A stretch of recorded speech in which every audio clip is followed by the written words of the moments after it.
Historians attribute these cruel culling campaigns to late-era Ottoman rulers' attempts to westernize the city by imposing order and cleanliness on its streets as daily life moved from private homes to public spaces.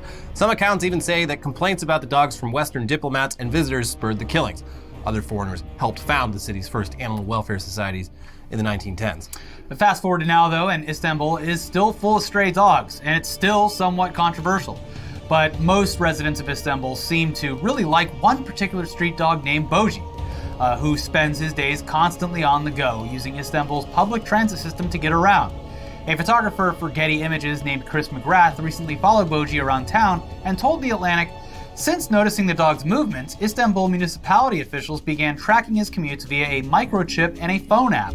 Most days he will pass through at least 29 metro stations and take at least 2 ferry rides. He has learned how and where to get on and off the trains and ferries." And yeah, looking at these photos, it is pretty fucking remarkable. Boji is basically a local celebrity and mascot for public transit and can be seen just chilling on buses, trains, and ferries all around town.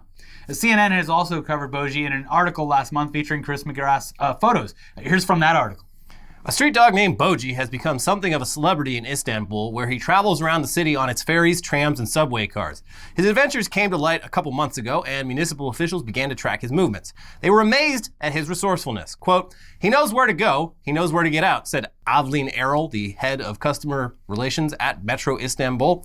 Boji is estimated to travel up to 30 kilometers, 18.6 miles a day, passing through dozens of metro stations and taking at least 2 ferry rides. Quote, "He's such a free spirit," said Chris McGrath, a Getty Images photographer who recently spent a day following Boji around the city. "All he wants to do is ride on transportation. Every time he goes past a bus or van or any form of transport, he just wants to get on it. It's really quite bizarre." Sounds like this dog has so much freedom that people are jealous. Yeah. Jealous of this dog's freedom. They are. Yeah. Why does he get to just ride around all day? He doesn't even have to pay the fares. Yeah. This dog just gets to live the high life while I have to clock into my 9 to 5. Well, because he's a mascot for the Metro. It's like someone being angry at a mascot for a sports team. Like, he gets to stand on the field just because he looks goofy and dances around. Why does he get a t-shirt and gun? Hey, Dinger!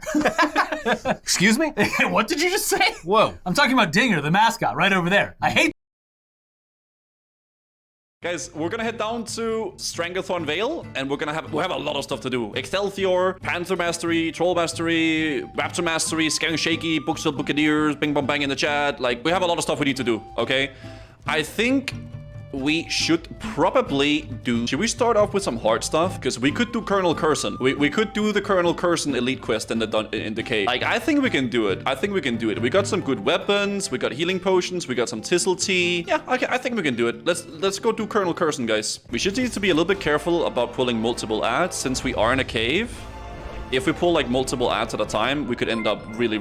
Like, the thing is, caves are kind of scary because you can really quickly turn like a good situation into a really bad one. So let's try to not have that happen. Overconfidence is a very common thing in hardcore, because especially if you just got like some new weapons or like new upgrades or something like that, you become very confident in yourself and you overpull and you end up dying. I want to clear these as fast as I can so we don't get respawns. So when we kill the boss, we can just like focus on pumping him, right? Without like worrying about respawns. Because respawns in a cave is very not nice.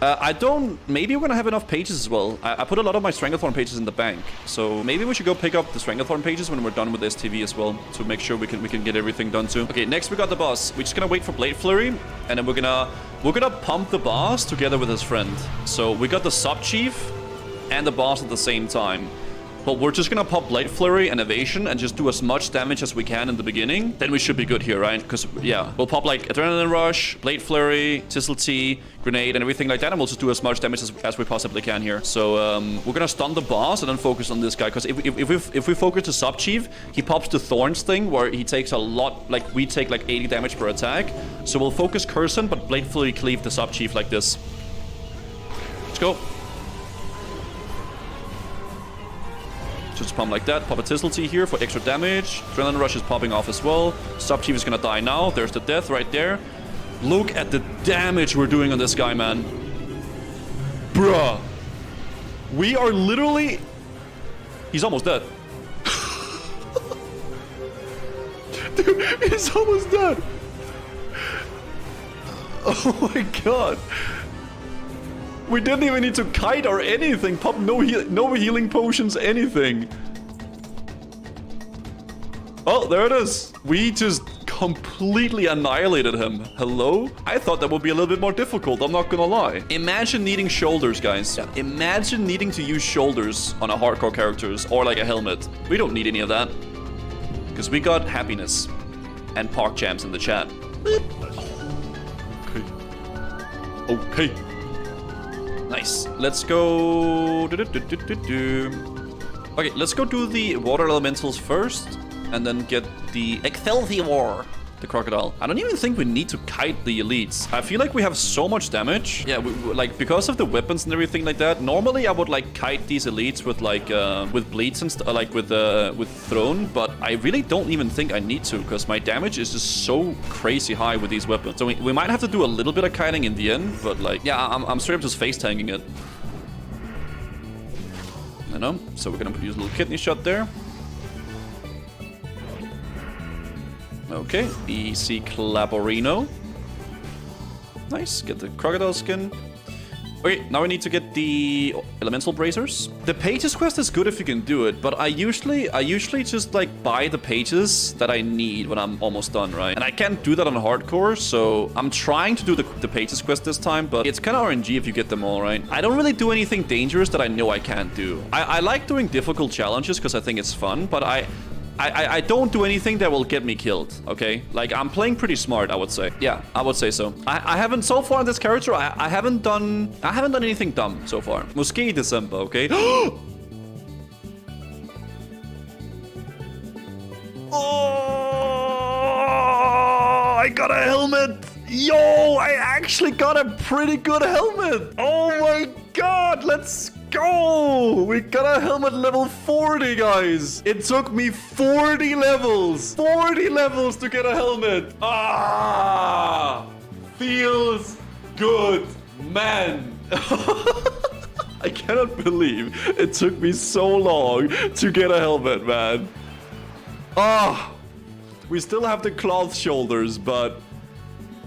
You know, it's not bad. It's not bad. Let's see how it looks like, guys, okay? Let's see how it looks like. Oh, no. Oh, no. Oh, my God. I look like I belong in, like, an insane asylum or something. Imagine having this guy just run towards you, man. Oh, God. Oh, well, at least it's something. Just to prove to you guys that we don't need any, like, luck to kill this, we'll actually do this, and we'll kill Bacthera together with an ad, okay? That's how much faith I have in my dwarf's ability to, like, conquer, okay? It's how it goes, guys. We like... You sometimes when you're doing hardcore, right, you have to be confident in yourself, and, like, not really, you know... You gotta show that you can do anything you set yourself upon, right? So we're doing Bacthera, and we're also getting some bonus XP by killing one of the ads at the same time, right? This new helmet we gotten will make us conquer everything. Let's just don't form the bleed that we put on there, and let's just do Bacthera here as well. I don't really think we need to pop Tisselty, and I don't really want to use like a healing potion as well. So we'll just do it like this instead. Yeah, we'll just like use a bandage because like we have very limited like healing potions right now, so we'll just do this. Okay, easy quest. There it is. Nice. Okay, Bacthera's done. Nice. And then do it. We good? Oh my god, look at all these friends. Dude, this is like that cool clique in high school that always walks together. And they're so badass. And they got like energy drinks and stuff like that. Dude, look at them, man. They're just chilling. God. Okay, let's just avoid those guys, okay? Hello, Mr. Secret Vendor. I have come to procure some silage. I was gonna go all the way up to the camp to get some stuff sold, but we'll just do it here instead. So we can have some bag slots for the next quest that we're doing here. Okay, that is good, I think. Ah, level 41, boys. Let's goddamn go! Here it is, 41, boys. Oh! Let's go! And we got some pants, baby. Actually, these pants are a bit better than mine. 19 levels to go, boys. What a pumper, man. Easy clap. Oh, we gotta kill a Raptor as well. Oh, yeah. Okay, let's go up and turn this quest in, the Troll Witchery quest. Then we'll go do the Tiger or the Raptor, and then we'll go do Bangladesh, yeah? God damn, feels good to feel good, man. Hello. Bring the Mind's Eye. Oh, we can't do that quest right now. Pump. Pump this goddamn tiger, man. That's not a tiger now, is it? No, it's a raptor, I know. Why is he hitting through my evasion, though? Is he crazy? Okay, my evasion's gonna run out now. This guy's a little bit hard, so we're gonna have to cut him a little bit, okay? Like, he's not like the other, like Bacthera. Like, this guy's actually a little bit hard. Goddess bless you. Yeah. He can slap pretty hard here, so we need to be a little bit careful with this guy now, don't we? Oh my god. Oh god. Are we chilling? We're chilling? Oh gosh.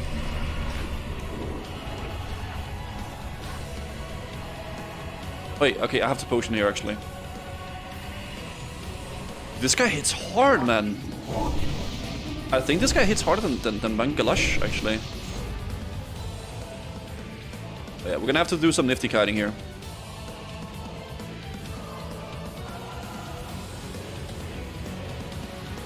Okay. Easy. Yeah, he slaps pretty hard. Okay, it's a little bit of damage here. Get a little... Oh my god, 200 crit. That's not nice. Run away from this.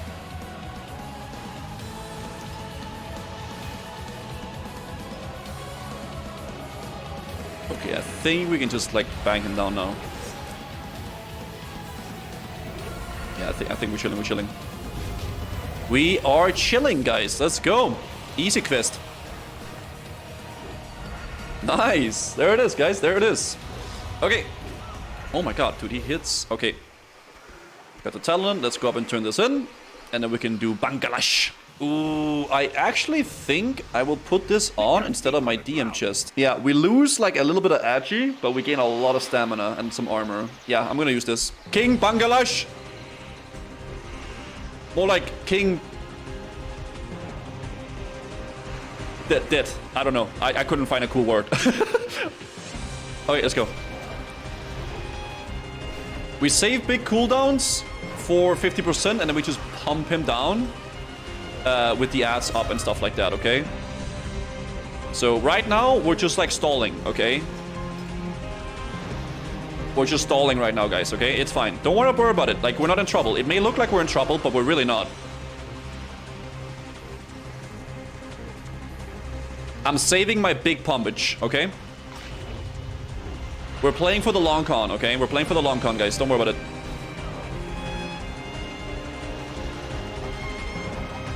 I'm getting bitten. Like, he's biting me. Okay, we need to be a little bit careful, guys. It's fine, it's fine, it's fine.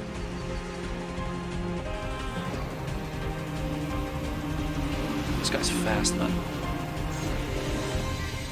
It's okay, it's okay, it's okay.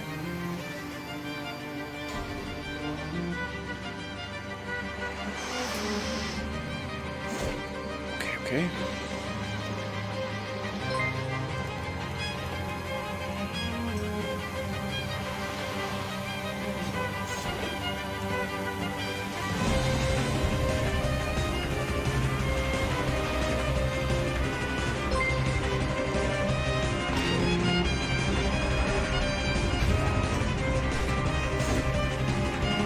No, don't help me, sir. Don't help me. No, don't help me, sir. Okay, no, sir. No, sir. It's okay. It's hard, guys. I can't really.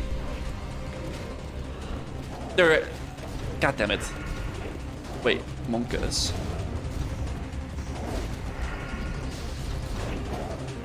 Listen, I basically did all the damage, okay, guys? Like that. I basically did all the damage. I can't. Like, it's not my fault. He's helping, okay? Guys, okay, just trust me when I say I would not have died. All right, you just have to trust me. I would not even have been close to die there. I know I can kill it, so I don't need to prove it, okay? Okay, how much do we get for this quest, though? Ooh. 9,000 quest XP. Oi, oi, oi.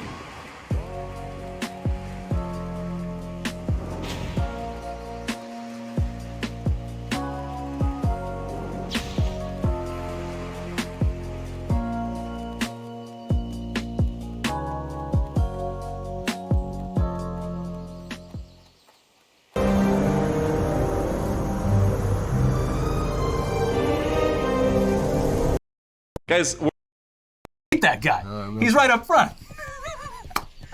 Anyways, it continues. McGrath says of Bogey's celebrity status, he went into one restaurant and two men sort of shoot him away, yelled at him. And then you hear someone else, another restaurant owner, yelling at those guys going, "It's Bogey! It's Bogey! Don't shoo him away!" So he's definitely got celebrity status now. And Bogey seems to get along with most people, though according to McGrath, Bogey really does not like cats. Quote, Istanbul is called Catstanbul because there's so many cats here. Bogey sees a cat in the distance and he just chases it up. I saw him do it 3 or 4 times, chase them up trees and stuff. He really dislikes cats. But apart from that, he's totally a perfect dog. Just wanders around, everybody pats him. He's super happy. He's a character. He fucking hates cats. He's a cool dog, just chilling, but he sees one of Istanbul's millions of cats and he's got to chase that cat away. This is a dog's town. It's a dog's town. Dare I say, he's even more of a perfect dog because of his hatred of cats. Yeah. It just makes sense. It wouldn't make sense if he was cool with the cat. Much like the humans jealous of Bogey here, Yeah. Bogey is jealous of the cats because they do even less. Yeah, much lazier. It's the circle of laziness. Yeah. Yeah. But in general, it sounds like as much as most everyone likes Bogey, Bogey doesn't really give much of a shit either way about all the people that he encounters throughout the day. McGrath says, quote, he doesn't listen to anybody. Like if you do try to tell him something, he just ignores you basically. Lots of people say, oh, come over here, sit here, and he just ignores it. He goes where he wants to go. He's really just that sort of spirit. He just wants to go and do his own thing and travel around, and he's quite content doing it. Good for this dog. Yeah, he just likes to ride. Yeah. But recently, this harmony between mankind and dog was threatened when Bogey was accused of shitting on the subway. Bogey, why? A photo of a poop-smeared seat was posted to Twitter with the caption, "The Istanbul municipality's dog Bogey pooped on a tramway." And yeah, even if you're the biggest dog lover on earth, being around dog shit, it's no fun. No.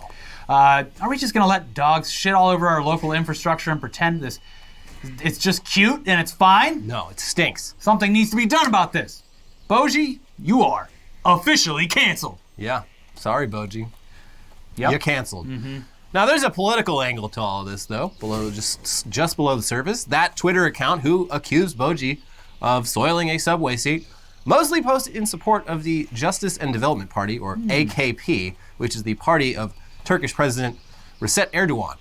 The Istanbul municipality, on the other hand, is run by the main opposition party, the Republican People's Party, or CHP.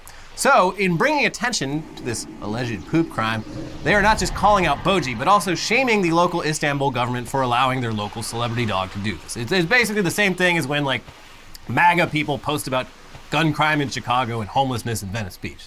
They don't actually care about these things. No. They're just trying to get it on. Yes. Nevertheless, if Bogey pooped on the train, and it sure looks like he did, then that's not good. No.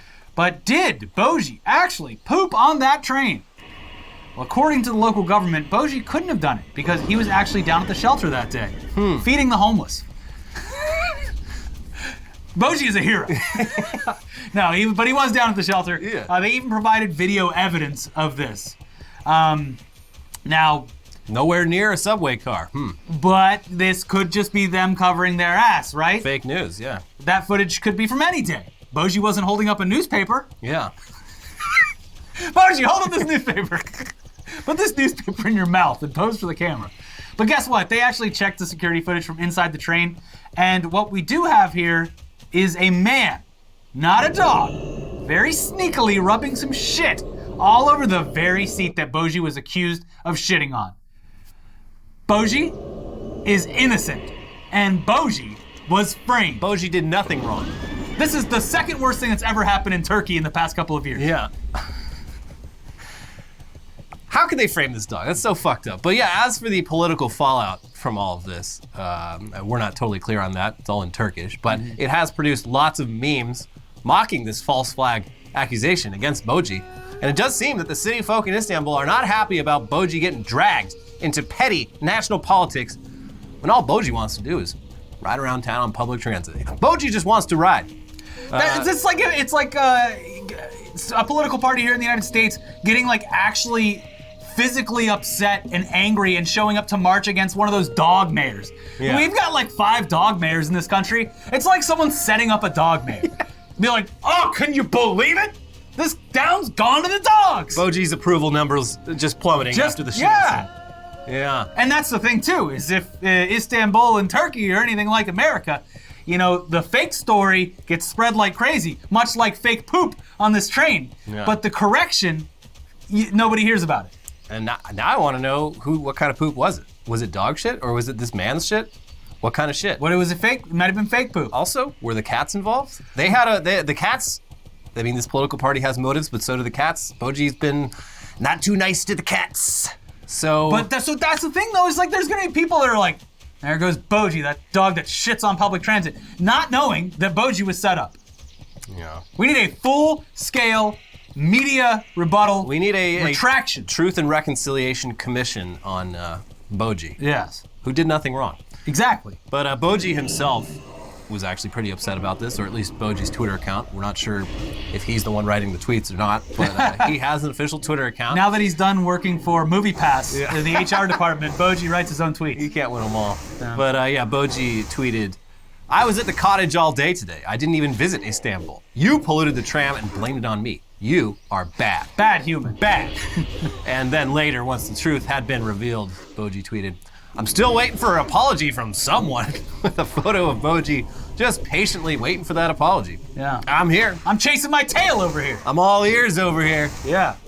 So, yeah, that's your little deep dive into current Turkish politics. Real geopolitical scandal going on. Yeah.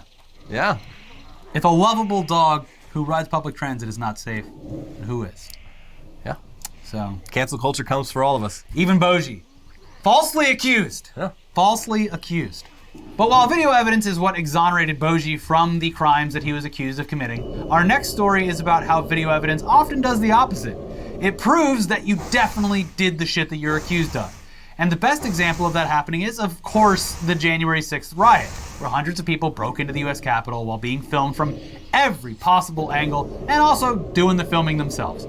Most of them didn't even bother wearing masks when doing so, and that would have, potentially made it a little bit harder for the FBI to identify them, but they're so anti-mask that they would rather just have their full bare face. that's real martyrdom. Yeah.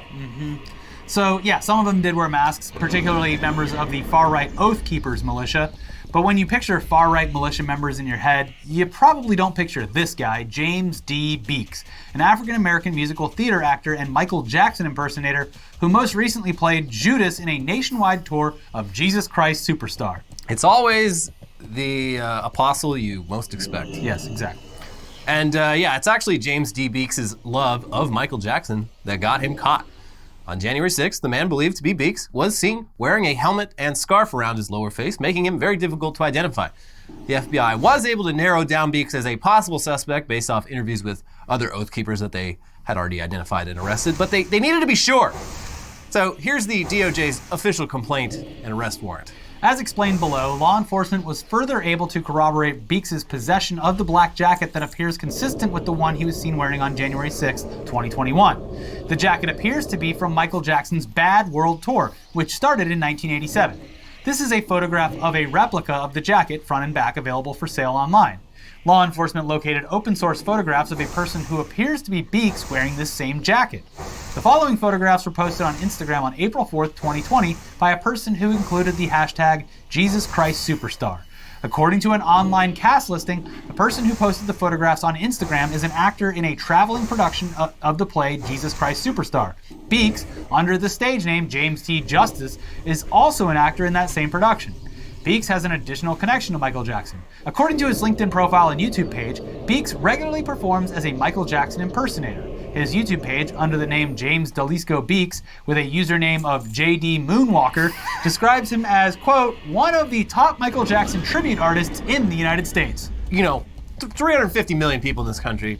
there was bound to be one guy who is equally interested in toppling the federal government and impersonating Michael Jackson. Yeah. You know, people are complex. Some of us are really into musicals and also making sure Joe Biden never becomes president. Yeah. And that's what's beautiful about this melting pot of a country we have. Bare minimum of credit due. This guy obviously didn't make all of his fucking political bullshit known to his coworkers at the play and everything. Seemingly so not. like he did like at least the bare minimum of just shutting the fuck up. It had and to just be, keeping your dumb shit to yourself. Yeah, it had to be awkward because like the theater scene generally leans to the left for pretty obvious reasons, I think. Yeah. So for the last year, this guy's just been backstage, and his cast mates are like, "Oh my God, did you see what happened with the January 6th insurrection?" That's how people in theater talk. And he didn't say anything. And he's like, "Yeah, it's weird, huh? But you know, maybe they had a good reason for it." Listen, I don't want to get involved, but yeah, no, it's astonishing that this is how he was found out. Actually, yeah, because he had a very unusual Michael Jackson 1987 Bad Tour jacket on. There's also like, because that's the thing is like, specifically, a lot of people have been caught or whatever by word of mouth, bragging and whatnot. And there's like people online just saying like, you know, this is the first Thanksgiving since that. Like, there's bound to be at least one or two people who get exposed because they don't shut up at the dinner table. All right, everybody, this has been weighing down heavily on me for 11 months, but there's something I need to share with y'all. Yeah. And pretty cool, right? You know, statute of limitations, double jeopardy. You know, I'm free, I think. So anyway, I was there. This is me. You guys are cool, right? Let's go, Brandon. So anyway, yeah, the DOJ's document then goes on to explain how they were able to confirm that Beeks was in D.C. on January 6th by obtaining his bank records showing that he had flown to D.C., stayed in a hotel, and rented a car. And for some reason, this investigation also required agents to go and attend multiple performances of Jesus Christ Superstar. And it was lovely. Just to be absolutely sure that this was so good. You know, we'd be really... We would be very foolish not to attend multiple showings of Jesus Christ Superstar. And the problem is, you arrest Judas, the whole production has to get shut down for a while. You don't know if you're going to get back to this touring company. Sure. And you know, it just might happen that we love all those great tracks. It is, you know, Andrew Lloyd Webber. You know, he was only like 21 years old when he wrote this. It's remarkable. A lot of moonwalking in this version. And we're still seeing it live today, 45 years later. But yeah, we need to get our man. But here's that document again. Beeks continues to perform in the Jesus Christ Superstar production. Law enforcement observed him in early November 2021 at performances in San Francisco and Los Angeles. And they gave him a standing ovation. They fucking traveled. There are no performances scheduled the week of November 15th, 2021. The production is scheduled to perform the week of November 23rd, 2021 in Milwaukee, Wisconsin, before heading to Toronto in December. And I believe in Wisconsin is where they finally grabbed him. We should wait till Wisconsin. We go to the Coors Factory, you know, catch a Green Bay game. Yeah. Mr. Beeks, first off, amazing.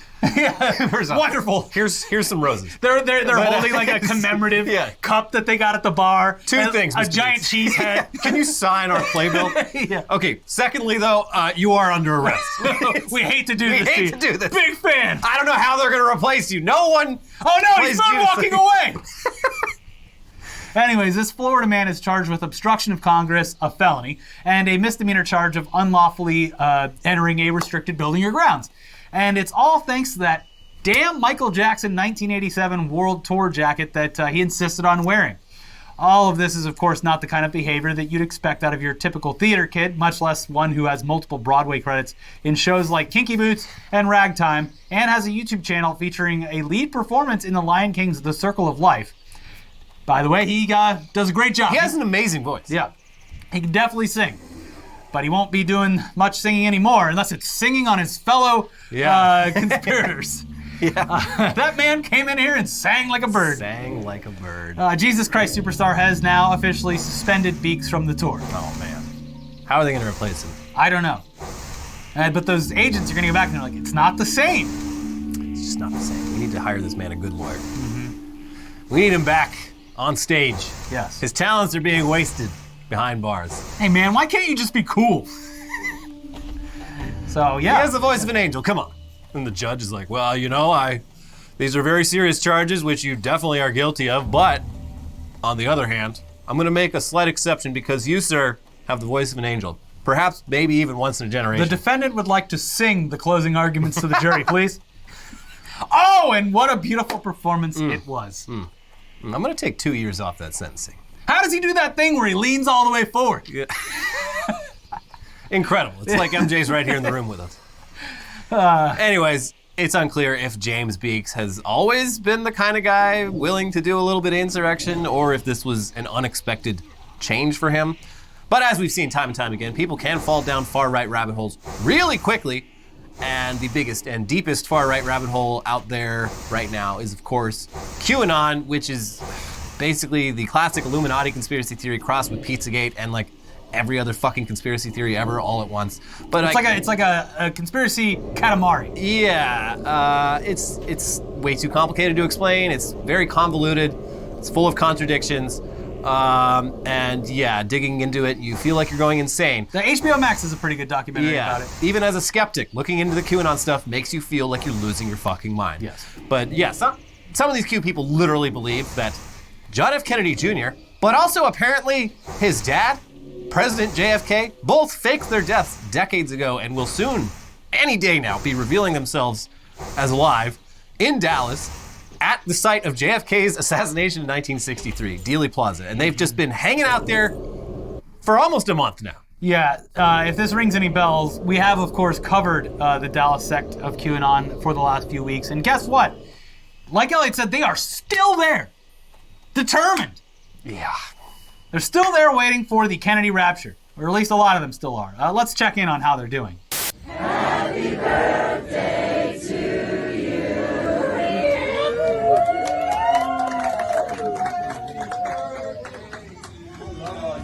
Happy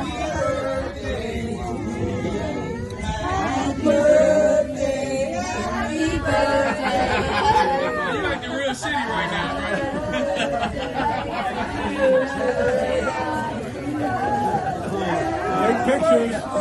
Take pictures. You've been TP, baby. You've been TP. Okay, so yeah, that's a hotel room absolutely packed full of unvaccinated Q people singing happy birthday to one of their leaders while inexplicably covered in what's got to be at least a dozen rolls of toilet paper. So that's how things are going. But this QAnon stuff is so dark and messed up that any laughs that you get to enjoy observing it, they just completely evaporate once you look a little bit deeper at the lives of the people involved. It's not fun. It's depressing stuff. Here's David Gilbert writing for Vice about one of these people. Katie Garner and her sister grew up in a small town in Arkansas and were always close. Quote, we both were cheerleaders in school, made pretty good grades, and loved to just hang out with friends and each other. No one has a perfect childhood, but we had each other. We knew that, and that's what made us so close. We even have matching tattoos to remind each other of that, Garner told Vice News. They both became nurses, and Garner's sister married a doctor and had 3 children. Then, around the time of the 2020 presidential election, Garner's sister started looking at some of the conspiracy theories swirling online about how former President Donald Trump lost the vote. Ultimately, she found QAnon. Quote, it took her about 3 months to become totally obsessed, Garner said. That's all she would talk about. You could call her and somehow the conversation would turn into how we live in a world with reptilians and how the Clintons are evil baby eaters. Then she found Michael Brian Protzman, known to his followers as Negative 48, who is the leader of a QAnon offshoot that's been camped out in Dallas for the last 3 weeks, awaiting the return of John F. Kennedy and John F. Kennedy Jr. Garner's sister left her family behind and drove to Dallas about a month ago and has cut off almost all communication with her family. So yeah, that's dark. And it gets much darker. Yeah. According to Garner, her sister has so far handed over about $200,000 to the group and is being forced to drink a hydrogen peroxide solution and take biopellets to ward off COVID-19 and stay healthy. Her phone calls and messages are also being monitored, according to Garner, who believes her sister will never return. She left her children for this and doesn't even care. She's missing birthdays and holidays for this. She truly believes this is all real, and we are the crazy ones for trying to get her to come home. But she won't, Garner said. I don't believe she will ever come back from this. We are in mourning. Garner's sister was one of the hundreds of people who initially traveled to Dallas to see JFK reappear on November 2nd. However, when that didn't happen, the goalposts shifted, and Protzman convinced dozens of people that if they waited long enough, something else would happen. Katie says her sister's brief messages to her parents have gone from "be home in a few days" to "I am not coming home. My husband can take care of the kids. I am not leaving until this is over." While the group initially appeared to be waiting for the reappearance of JFK, over the weekend, the tone of Protzman's comments shifted dramatically. Besides proclaiming that he was God's representative on Earth, he also took part in a video chat where participants openly spoke about having to experience death in order to learn the truth. Ultimately, we have to experience that physical death. Let go. Come out on the other side, one of the participants in the video call suggested. Death cult. So yeah, I mean, if you were getting Heaven's Gate vibes from that toilet paper birthday party, you might not be far off. And the topic of Waco apparently has been popping up more and more in the group's Telegram channel as well. That's a really bad sign if you know anything about that. And multiple extremism experts have been shouting to anyone who will listen that there's huge, obvious red flags here. Something bad is going to fucking happen. Yeah. But the FBI is just like, well, I mean, they haven't done anything yet. We can't prosecute free speech. It used to be we were like, QAnon's a death cult because they don't believe in vaccines or anything else, so they're just gonna get COVID and die. Now they're actually like, no, we should die. Yeah. I mean, as we've discussed, even other, I guess, the more mainstream QAnon believers, they're seeing what this Dallas offshoot of QAnon is doing to, like, their friends and family, and they're getting fucking concerned about it, which is really saying something. Yeah. But, I mean, then again, the entire QAnon movement right now seems to be splintering at a rapid pace. You got big names like Lin Wood and Michael Flynn publicly feuding with each other, just, like, dropping screenshots of text messages and shit. It's getting nasty. And, I mean, maybe this means the end of QAnon. Maybe it's a recipe for some really scary shit to happen because people are getting desperate and feeling cornered. Hopefully we're wrong about that, but yeah, this Dallas thing, it's getting dark. It's getting scary. Yeah. And as for Donald Trump, though, the guy this entire movement is devoted to, he's living his best life right now down at Mar-a-Lago. And even recently was awarded an honorary 9th degree black belt in Taekwondo by the head of one of the sport's governing bodies. Hi-ya!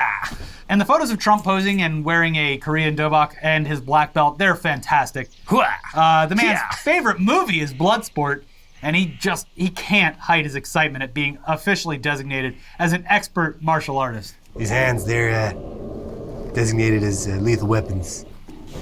I got the black belt. We brought some balsa wood for you to break, Mr. President. Oh, like butter. so strong, so virile. Yes. The photos, these great photos, there's 2 layers though.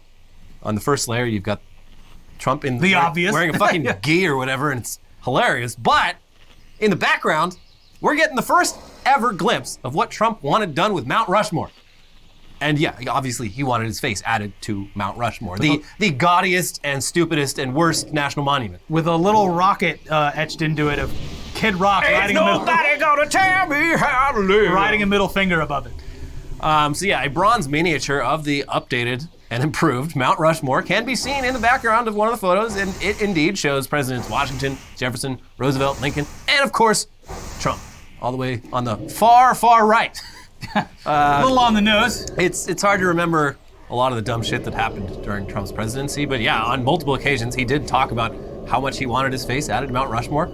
And South Dakota Governor Kristi Noem, I guess, commissioned sculptors to create a miniature of it as a gift for Trump, which he obviously really appreciated. Yeah, he loved it. A few months ago, a CGI mock-up of what the sculpture looks like was leaked by the Daily Beast, but this is our first time seeing the real thing, and it is very, very cool, Mr. President. Yeah, it's very funny. Thank you. Mm-hmm. You know, it would be funnier if it wasn't something that I now think could actually happen. Yeah. What needs to happen, they need to just dynamite that whole fucking thing. Yeah, just get rid of it. It is an affront to nature. Yeah, when it's you see the pictures, because pictures exist, like it hasn't been like this for a long time. It's less pictures than, exist. It's about 100 years old. But pictures exist of the original, what it looked like, and it's like, oh, it's a beautiful mountain. Yeah. The view is just fucking ruined. Like, this is sacred native land. Yeah. And they're just like, nope. And like the guy who fucking built it was like literally had ties with the KKK. And like, Yeah, I think we covered all of this before. the like, only an extensive reason video. I think the only reason Teddy Roosevelt's face is on it is because like he was alive at the time. Yeah, And, wasn't he like one of the the sculptors? Like, hey, I'll put your face on it. Yeah, he was the one that like helped the sculptor get permits and stuff for it or something like it's that. Mount Rushmore's so fucking stupid, and people treat it like it's this there's thing that's just always been there. There's a great episode about the history of Mount Rushmore on Adam's show, Adam Ruins Everything. Oh yeah. Yeah. So just watch that if you want the full background It's of it. real stupid. They need to just blow the whole thing up. Yeah. Just Just get get rid of it. It's so fucking ugly. Like you don't see this, but like at the bottom of it, like they just left just rubble. all the fucking rubble from when they were like chiseling the face. So it's just a big pile of fucking trash at Yeah, the because it bottom was of it. supposed to continue. Yeah. And yeah, they were gonna do like, full body. They Yeah, ran out it's of money. just rubble. Thank God. But yeah, like South Dakota is like, oh well, you know, it brings tourist dollars in. It's like you already have Sturgis. Yeah. What do you need? Plus, I think they have more. They have more shit going on there. Also, you have beautiful nature. They have like Crazy Horse up the Yeah. monument. That I think it's the same sculptor too. Did the other big one? Is it the Crazy Horse Monument? And, another just.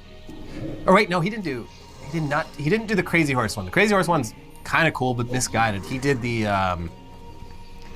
that other one in Georgia that they project shit onto. Oh, Stone Mountain Yeah, I think he did Stone Mountain too. with the laser light show, narrated by Travis Tritt, or at least it was when I was a kid. Yeah, it's all dumb.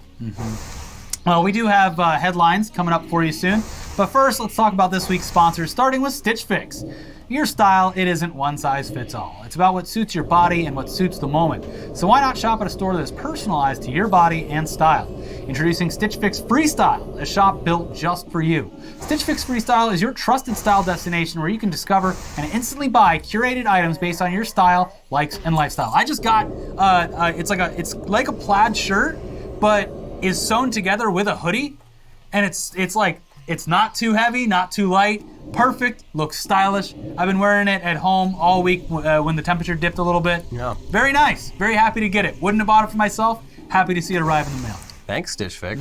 Whether you're looking for a brand you love or to try a new one, or you're looking for something like what Ricky just described, at Stitch Fix Freestyle. It's a shirt and a hoodie together! At Stitch Fix Freestyle, you can shop hundreds of brands personalized to your size and fit. With styles for workouts to workwear, for lounging around the house, or a night out on the town, Stitch Fix Freestyle has clothes for any occasion. Plus, there's no subscription required, and they offer free shipping, returns, and exchanges. Get started today by filling out your style quiz at stitchfix.com/weird. That is stitchfix.com/weird to try Stitch Fix Freestyle. stitchfix.com/weird. This episode is also sponsored by Bespoke Post. This fall and winter, as you get back into the swing of things, Bespoke Post is here with a new seasonal lineup of must-have Box of Awesome collections. Bespoke Post partners with small businesses and emerging brands to bring you the most unique goods every month.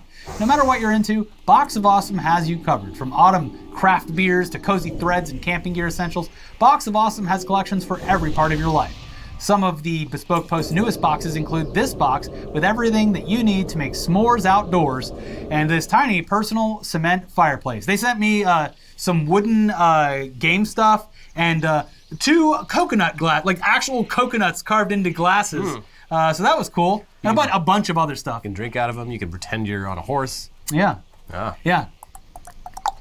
To get started, take the quiz at boxofawesome.com. Your answers will help them pick the right Box of Awesome for you. They release new boxes every month across a ton of different categories. It's free to sign up, and you can skip a month or cancel anytime. Each box costs only $45, but has over $70 worth of gear inside. Plus, with each Box of Awesome, you're supporting small businesses. 90% of everything that comes in your Box of Awesome is from a small up-and-coming brand. Get 20% off your first monthly box when you sign up at boxofawesome.com and enter the code WEIRD at checkout. That is boxofawesome.com, code WEIRD, for 20% off your first box. All right, now let's get into the weirdest, craziest headlines from this past week, starting with man threatens Little Caesars workers with AK-47 during 10-minute wait, Tennessee police say.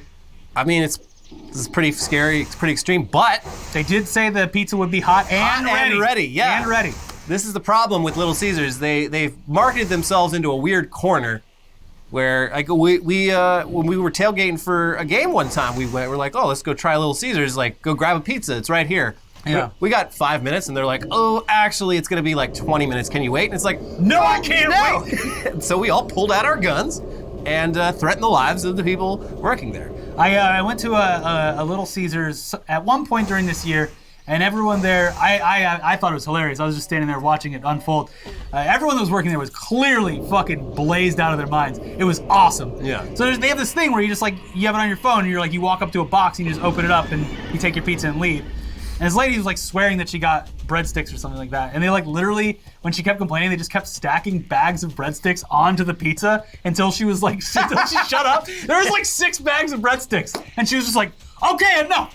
And then walked away. I think with this AK-47 guy, like when he was getting mad, they did the same thing. They're like, well, will a bag of breadsticks make It must things be like better a company for you? policy. Yeah, like any complaints you get, just give them breadsticks. They didn't respond at all. They just kept stacking breadsticks onto the box. Yeah, this guy, they're offering this guy free breadsticks, but he was still very upset that they said it would be 10 minutes and it was now like 11 minutes, so he went and got his AK. The problem is they call it crazy bread. The guy's like, what'd you call me? Yeah.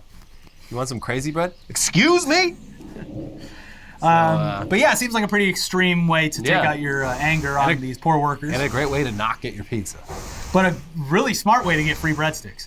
Yeah, just ease back a little bit, take the gun out of the equation. But yeah, clearly the lesson here is, don't be a dick, but If there's express a problem, your frustrations. if there's something wrong with your order at Little Caesars, apparently they will just give you breadsticks until you have changed your mind. Yeah, bread is cheap, costs them nothing. Yeah. It was just great. Just completely silent. And it worked. She Yeah. left. Yeah, no need to pull out any guns. Everyone's happy. I had a great time. It was like watching a movie. Anyways. Man who poses with plastic crocodile learns the hard way that it's alive. Was this at like a petting zoo or was it like, what was the situation? So it was like, I think a zoo. It was in the Philippines, so it sounds like they didn't really have the right barriers up, but there was a section and there was a big statue of like a Galapagos tortoise. Yeah. There was a statue, but like, it's like rusty and shit. Looks kind of realistic from far away. And right next to it was a crocodile, Yeah. just completely still as well. So this old man who was there, I think he was there for his birthday, he's like, I'm gonna go take a picture with I've always wanted to the go fake to the zoo. crocodile. And like, there's no barrier. He could just walk right down there and he was like posing with it. There's video of this. It's fucked up. It bites him pretty bad. Yeah. Broke his arm. But he did learn the hard way.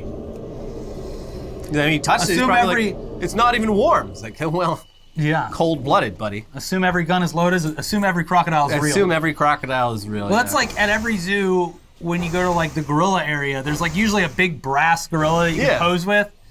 And it's like if there was a real gorilla nearby. Yeah. I guess Wow, new statue. crocodiles kind of look more statuesque than most animals. Yeah. They don't have like fur or anything that would. They're wow, nat- that's a really good statue. Yeah, they're naturally sort of shiny and like one color. And Yeah. Like, yeah, if you had a bronze statue of a crocodile just sitting out in the sun for like 10 And years. they sit really still. Yeah. So, assume every crocodile is real. Yes. And this goes for alligators as well. Mm-hmm. To all the Americans out there. Yes. Assume they are If real. you live in Florida, just don't go in the water. Yeah, never. The ocean's fine, unless, there's lots of pollution when red tide and stuff. So maybe just don't go in the water at all. Yeah, just don't go to Florida. Some of us have to, because our stupid families live there, and I can't trust them to travel here. Yeah, They wouldn't be able to get in anything either. true. Can I see your vaccine card? I got My vaccine! what? I got an AK-47 if that's what you're asking. No, sir, no, please. Webcam model accidentally shoots herself in the vagina with 9mm handgun during video shoot. Yeah, that's, first rule of gun safety is Always assume it's loaded. always assume your gun's loaded and don't point it at your fucking vagina. Especially live on a webcam show. This must have been, I think it was like Chatterbait she was on. This must have been, some whale must have just tipped her like a crazy amount. Like, oh my God, you just gave me like $10,000. What do you want me to do? It's like, I want you to do something with that gun. She's like, oh, okay. And then, yeah. And then he came when the gun went off. He's like, yes, it's exactly what I wanted. Anyway, sounds like she's okay. I don't know what it means to shoot yourself in the vagina. Like, I don't think it went up into her. I mean, well, where'd uterus. it go? I don't know. It was a 9mm, thankfully, but that can still do a lot of damage up close. Yeah. Yeah. I I mean, don't you would know. assume that it was. Well, I don't want to assume anything. But I would assume, like, if she was doing something with the gun, it probably wasn't pointed in the safest direction. Yeah. Now that bullet has swam up the fallopian tube. It is in an egg, and she's gonna have birth. She's gonna give birth to a bullet baby. Bullet Bill. Yeah. Baby's gonna come out. It's an abomination. It's half bullet, half baby. So, yeah. Careful out there. Yep. You're gonna give birth to a bullet baby. Walmart pulls children's toy that swears and sings in Polish about doing cocaine.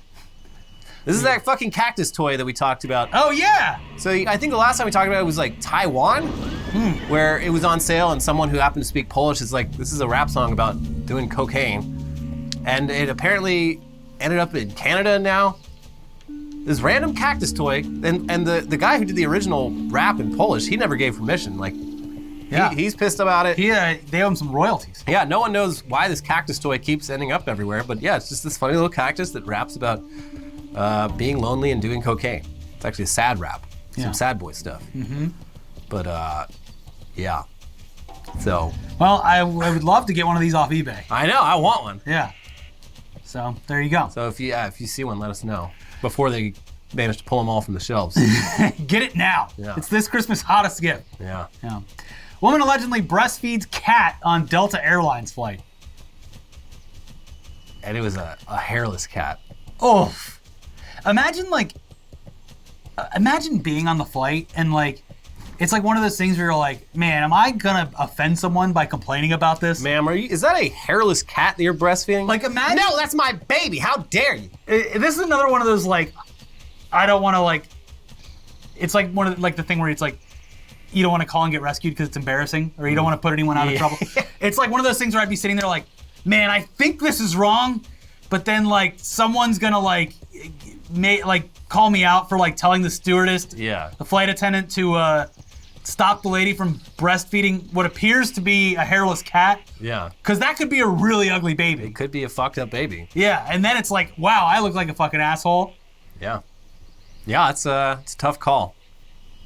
What do you do? Far be it from me to choose what a woman does with her body.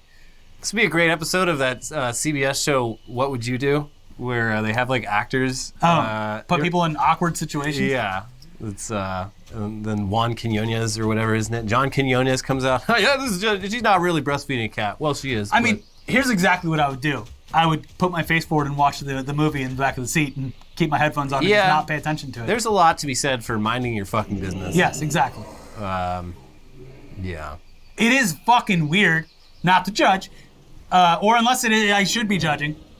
I'm gonna judge. Ladies, you tell me what I should think. It's pretty weird. I don't like the idea. I mean, The cat should be guess- in a cat carrier, not out of the cat carrier. That's true. I think that's the base level here. Yeah. Is that if you These bring are an the animal rules. on a plane, it needs to be in its carrier. Yeah. Because something,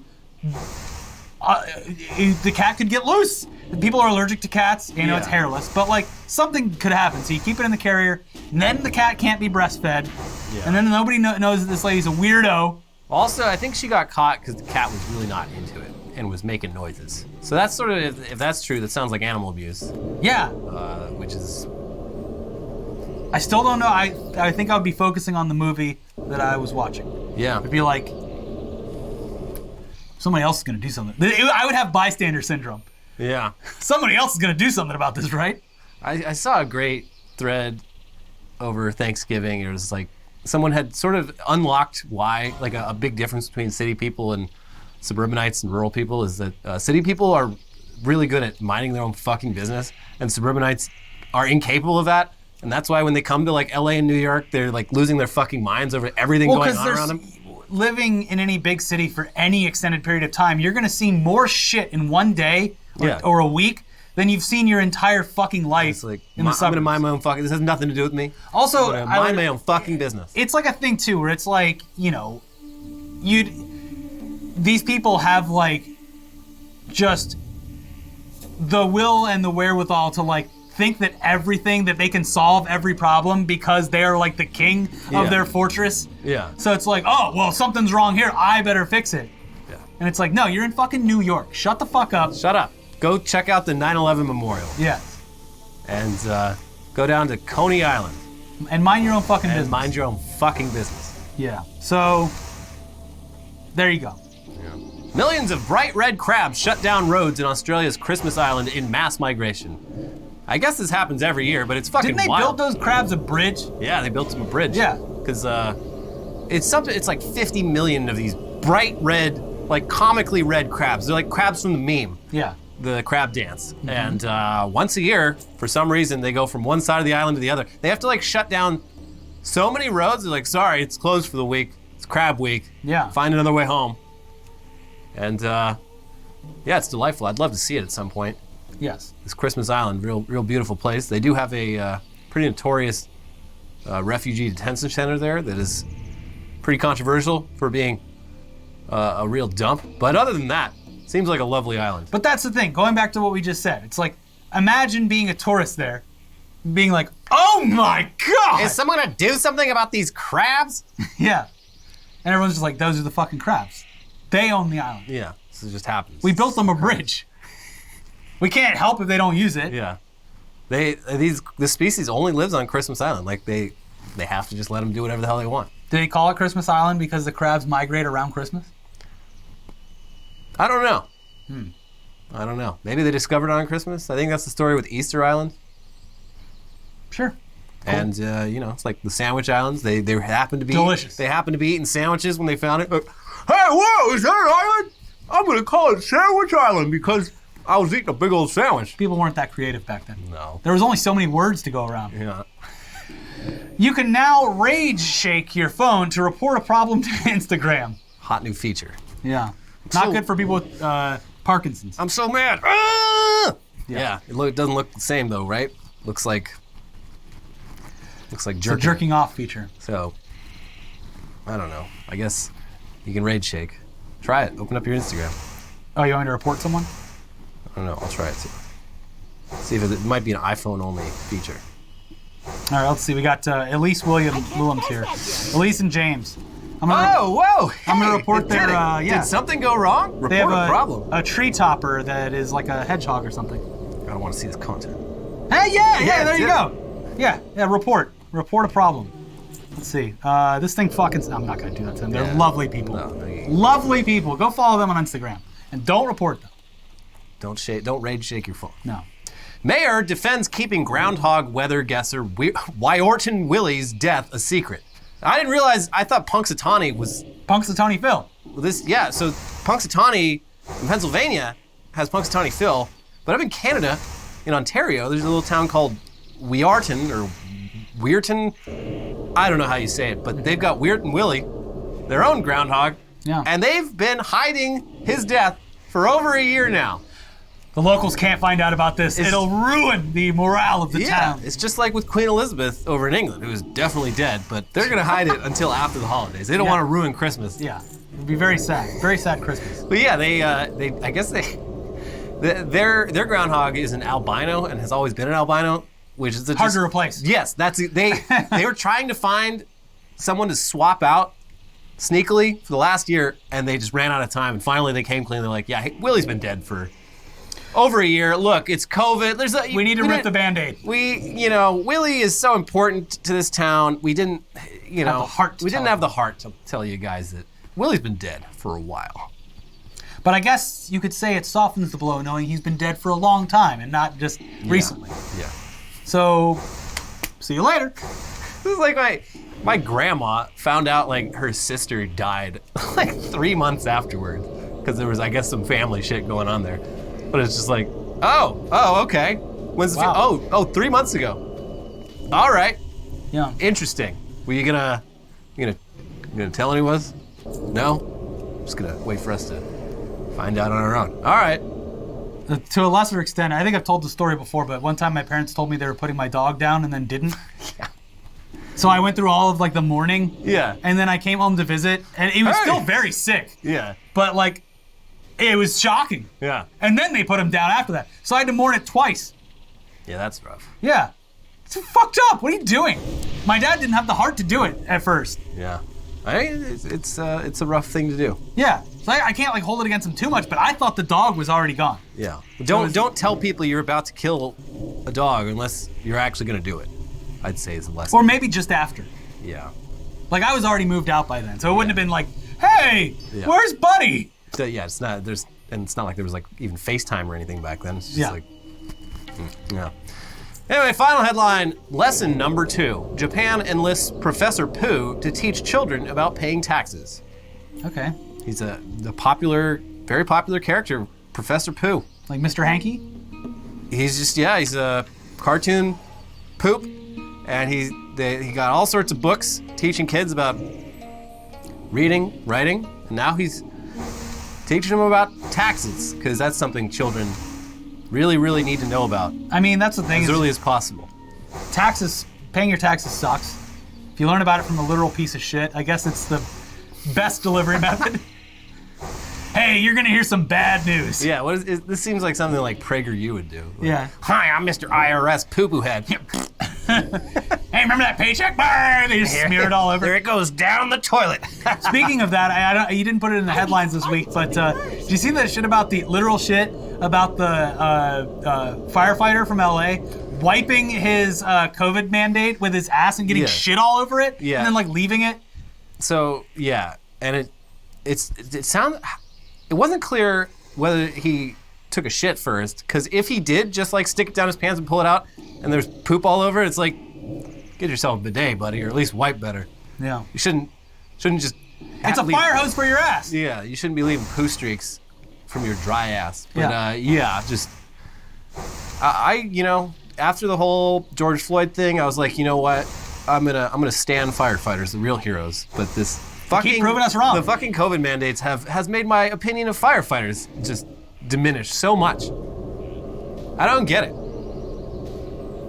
I don't know. Yeah. I don't know. Anyways, that's it for Weekly Weird News this week. If you haven't seen it already, please check out our in-depth analysis of the Ain't Kid Rock. nobody gonna tell me how to live. New Kid Rock music video. We do a full in-depth analysis, and we also talk about the new COVID variant, Omicron Persei 8. Omicron assemble. Why doesn't the bigger variant just consume the smaller one? And then, of course, our Tech News Day about Mr. Gox, the crypto trading hamster who is dead, and at least the owners told us up front this time, without waiting. He's the Boji of the crypto world. Yes. So check both those videos out over here. Subscribe to the channel, leave a like, leave a comment, and we'll see you soon. Bye-bye. Bye. This episode of News Dump is brought to you by DraftKings and by Upstart. It brings us absolutely no joy whatsoever, I promise you. We use that phrase a lot nowadays. It brings me no joy to start off this episode with more news about what appears to be a developing COVID variant. God damn it! But there's also no sense in trying to ignore it and just hope that it goes away. No. We really, really wish that the world would just stop torturing us so that we can try to enjoy the last few decades we have on this planet. Just when you thought it was safe to go outside, welcome COVID variant Omicron to the party. Omicron. Omicron Persei 8. I am the variant. So let's get some of the more pressing information and questions out of the way real quick before we can move on to some other news from this week. And the big questions here are, what is different about Omicron? Why did it skip Ligma? Why is it causing governments to already enact lockdown protocols for travel? And are the vaccines that you've already taken going to be effective against it? Okay, everyone calm the fuck down. First of all, just sit down and calm down. Yes. If you've done everything we've told you so far, You're in pretty good shape. you're in great shape. Yeah. No sense in getting all worked up about this yet, especially if you're vaccinated. And there's not a lot of information out there yet regarding the effectiveness or lack thereof with the vaccines that are currently available. It looks like, much like the Delta variant, that the virus spreads a lot easier, but that the vaccines should still do their job in reducing the severe effects that an infection would have on your body. So more contagious, but you've got the vaccine, so Yeah. And the reasons behind the increased rate in spread for Omicron have to do with the apparent mutations to the spike protein. What is a spike protein? It's the thing that makes it look like a crown. Yeah. Quote, this variant has a large number of mutations, and those mutations have some worrying characteristics, said Dr. Maria van Kerkhove with the WHO's Health Emergencies Program in a video statement. Now, scientists say the variant has a number of mutations that are known to boost transmissibility and others that can help the virus infect cells more easily. Still, though, scientists caution that there isn't enough data yet to know for sure if that's the case. Now, as for why countries like the US and the UK are already closing off access for international travel from some areas, well, we've learned quite a bit since the start of this pandemic, and one of the easiest ways to stop the spread of a variant that has formed on the other side of the planet is to never let it reach our population. Yeah. But, as you're probably already aware, it is essentially impossible to do that, and chances are it's already spread to parts of the world that have been proactive with travel restrictions because it takes a while to even identify a mutation, and by then, it has already spread. Yeah, once we've pinpointed it, it's been 2-4 weeks, who knows? It's already here. It's apparently confirmed reported in Israel and Hong Kong, and look, it's probably here. Yeah. Now, this particular variant seems to have originated in South Africa, which is why you see the US and the UK and others already imposing travel restrictions to and from that country. But it also appears as though the variant has, like I said, popped up in other parts of the world, and stopping travel after the variant has been identified is definitely too late to stop it, but it could potentially help slow the spread down, and these travel restrictions are pretty loose. You can still go to and from South Africa if you're a citizen of the United States. And I'm just gonna shut this box. Pandora is all the way. Pandora is 3 miles down the road, but I'm gonna just shut this box because that's the responsible thing to do. That's where Pandora came out of. So I'm gonna shut her box. There is footage that is the best. just a nightmare scenario of a plane full of people where the travel restrictions went into effect while they were in the air, and they are at the gate in Amsterdam after a 12-hour flight from South Africa, and they're like, look, sorry, you gotta go back home. Yeah, that sucks. That definitely sucks. Jesus Christ. Anyway, having said all of that, we should remind you not to panic. Do not panic or start clearing out the local Costco shelves of toilet paper and disinfectant wipes again. You've learned, haven't you? Stop doing that. Come on. You bought a bidet by now, so you don't need any of that shit. But typically, historically, with viruses like COVID, the mutations of the virus will become more contagious. But in doing so, they do a little, stat trading. Yes. They're min-maxing. They're min-maxing in a lot of ways. They're maxing their transmissibility, but minning their dangerousness. Historically. Typically. Yeah. But that's been the case for like every virus. Yeah, so they become this kind. more contagious but less deadly and less severe over time. But still deadly enough that if you've done absolutely nothing to protect yourself from it, you may be fucked. Yes. But yeah, so not saying this is exactly the case with Omicron, but despite the data pointing to an increase in rapid transmission, there's not a lot of info that we've seen about increased hospitalization or death. And all of the major vaccine makers are currently testing their vaccines on the new strain to see what, if any, changes there are to the efficacy at all. Yeah. With Dr. Francis Collins, director of the National Institutes of Health, saying in an interview with NPR, quote, "Let me be clear, there is no data at the present time to indicate that the current vaccines would not work." But don't listen to her, listen to some fucking assholes on Twitter who have like fucking alarm emojis and like SOS emojis, just like, we're all gonna fucking die, retweet this right now, fuck you.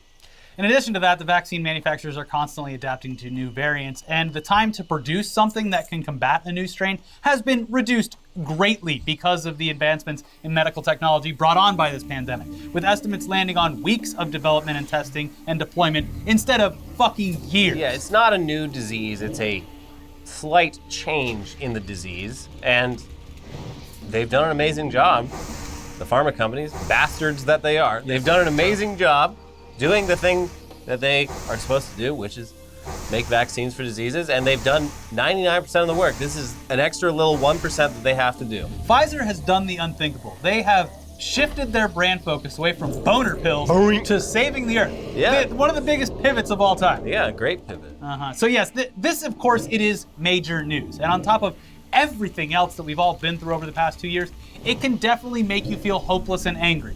But so far, everyone is just monitoring the situation, and we're honestly in a much better place than we were at the beginning of the pandemic as far as treatment, prevention, response, and so on. Could be something, could be nothing more to worry about than what we've already been dealing with. especially when you consider just how intense the Delta spread was. Yeah, I mean, it's look. In all likelihood, this will become the dominant strain. That's what's been happening. Just like with Delta. If you follow the strains, the new one, this more transmissible, becomes the dominant strain, and you just gotta sort of live with it. Now, for now, we just have to wait for more information and maybe get used to the idea that our planet is trying to constantly take us out for how we've treated it. Yeah, if this is scary, wait till you hear about all the dormant ancient viruses trapped in the polar ice caps. They're coming. They're coming. And also hurricanes, tornadoes, earthquakes, tsunamis, and everything else. Yeah. This is like getting worried about in December a hurricane that's definitely going to happen in Florida in August. Yeah. Look. Because, like, look, this is all going to keep happening. You've done pretty good so far, so We're all still here. you're capable, but this is the tip of the iceberg and shit we're gonna have to deal with during our lifetimes. Anyway, let's. With that said, Yeah. there you go. New COVID variant just dropped, and once it gets the WHO designation, they're gonna call it, because they're using Greek letters, they're calling it the new variant. So, Like, yeah. WHO just dropped the new variant. You hear about this? But from new variant to new metal. But who dropped the new variant? That's Who? right. That's right. WHO. That's right. The WHO just dropped the new variant. But what is the new variant? Who? It's the new variant. Abbott and Costello, they would be loving this. And we're all hating it. I watched it on but, Yes. But they Or would yeah, love it. you. No, you watched me? I didn't do it. You. You know, you. They have a Laura Ingraham show on Netflix. Anyway, let's move on. Let's take our minds off of one disgusting mutant and on to another. Kid Rock released a brand new song and video this week, and if you haven't already seen it, then you might as well just do yourself a favor, or whatever's the opposite of a favor, and just go check it out, because it's literally, it's the most boomer shit you could ever imagine. And it might be the pinnacle of bootlicking, anti-woke, Karen culture, all wrapped up in one nice little package, conspicuously delivered to your eyeballs right as the dislike counter was removed from YouTube. What did they know? And when did they know it? It really does have everything. It's a terrible cock rock. Sorry, that's a term. If you're under like fucking 30, you might not know that. But cock rock is what we called some of this shit back in the day. And that's what this is. It's got Kid Rock rapping a laundry list of just grievances about modern society and politics, which culminates in him riding a... And this story, I actually like this part. It's him riding a gigantic middle finger rocket into space. A rocket, by the way, that looks so much like a gigantic wiener that at some point during post-production on the video, there had to have been something that at least asked, are we sure this doesn't look too much like a very large penis? Because the rest of the hand looks like balls beneath it. Yeah, it's an interesting video because it's like, oh, are you? It's the pinnacle of just like, oh, are you fucking triggered? It's like, no, I didn't even know. I wasn't. I literally don't think about you at all. But I see that you're here. Oh, you're triggered, aren't you? Everyone was real angry when I kept my honky-tonk bar and grill open during the pandemic. Like, no, man, it's the same with like. The best part about this is like, this is a person who apparently, based on the video, feels like persecuted, yet was literally invited and photographed in the White House with the President of the United States. Yeah. Within the last couple of years. This is the thing about conservative boomers is the world is their fucking oyster, and but they're still just so dang mad about it. I don't get it. They literally, I would say probably 90% of the shit that they think is affecting them has absolutely no effect on their daily lives whatsoever. Yeah, I mean, like at all. You all had Thanksgiving with your parents. Like, I'm sure you heard about all sorts of things that you are doing to them that you weren't even fucking aware of. It's fascinating. But yeah, they've won, and they're still just piping fucking mad. And are you triggered by the new Kid Rock video? Are you triggered? Please be triggered by Kid Rock. If you're not triggered, none of this means anything. I can't even go down to the Dairy Queen anymore and yell at the attendant because there's no one working at it. Yeah, the people apparently got tired of me yelling at them, which it has me mad. Did I It roll coal? It does not have me triggered, but it has me mad. Did I roll coal into the Dairy Queen because they didn't flip my Blizzard upside down? Maybe. How do I know it's not gonna completely fall on my boots if I turn it upside down? Anyways, we obviously can't show the video or play the audio. It's good though. You should check it out. It's a work of art. He's gonna make some money off of your view, but don't worry about it. It's very fine. small if you know anything about the ad revenue on very YouTube. small, much like Kid Rock's. Well, I don't know. No, he has a giant penis that he rides into space. He does. You're right. We do trust that you've either already seen it or that morbid curiosity will get the best of you. But like we said, the song is cock rock, and it's actually a song that already exists by a band called Monster Truck. The Kid Rock version even features the singer/guitarist from Monster Truck in his version of the song, with the only real difference being that Kid Rock raps over everything but the chorus. So that's the random man on the guitar who does the actual singing. It's an entire real song that has already existed, except they took off all of the other lines except for the chorus, and Kid Rock raps over everything else. Which is hilarious, because this is a complaint, like in music in the 90s. It's like, oh, these rappers, they're just taking other people's songs and rapping over them. This is disrespectful to real American music. And obviously Kid Rock's done that a bunch with like that song that's just Werewolves of London and Sweet Home Alabama. Yeah. But that's funny. It's funny you should bring up America in this because, Monster Truck is a Canadian rock band. Oh, so no! He stole a Canadian song. Oh, no! I mean, we've talked about this a little bit, but Canada, like the Canada MAGA world, they've been lying dormant for so long, but they are powerful.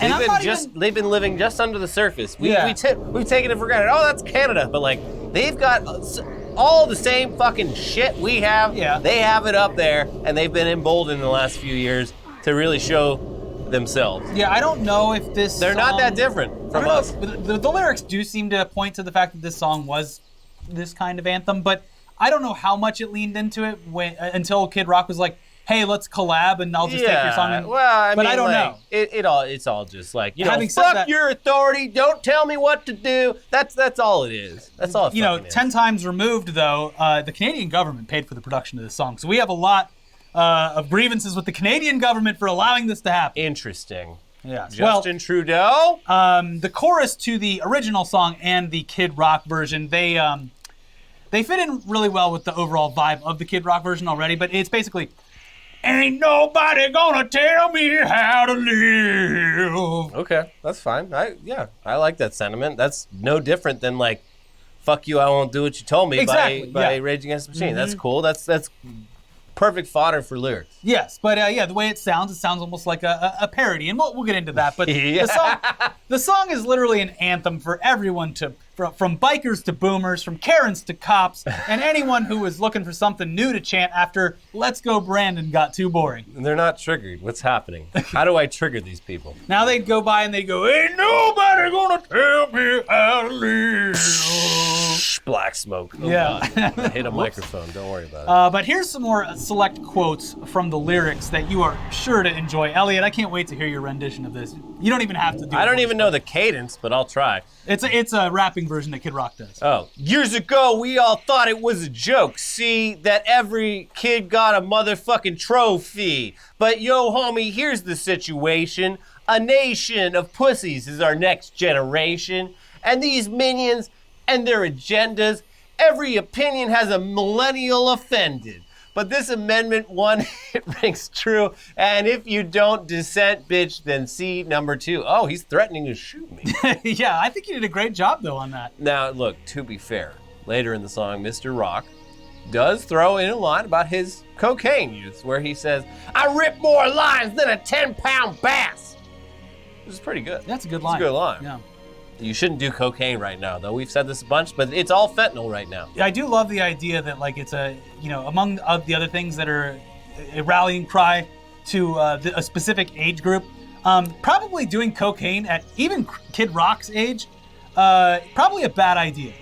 Laced or not. Especially this new it's the new variant of cocaine that's going around. But all these fucking like 50-year-olds at Sturgis, they are testing their cardiovascular livelihood in the bathrooms of every bar at that place. It is what it is. Also, after years of opioid abuse, I think their systems might be able to tolerate it. Yeah.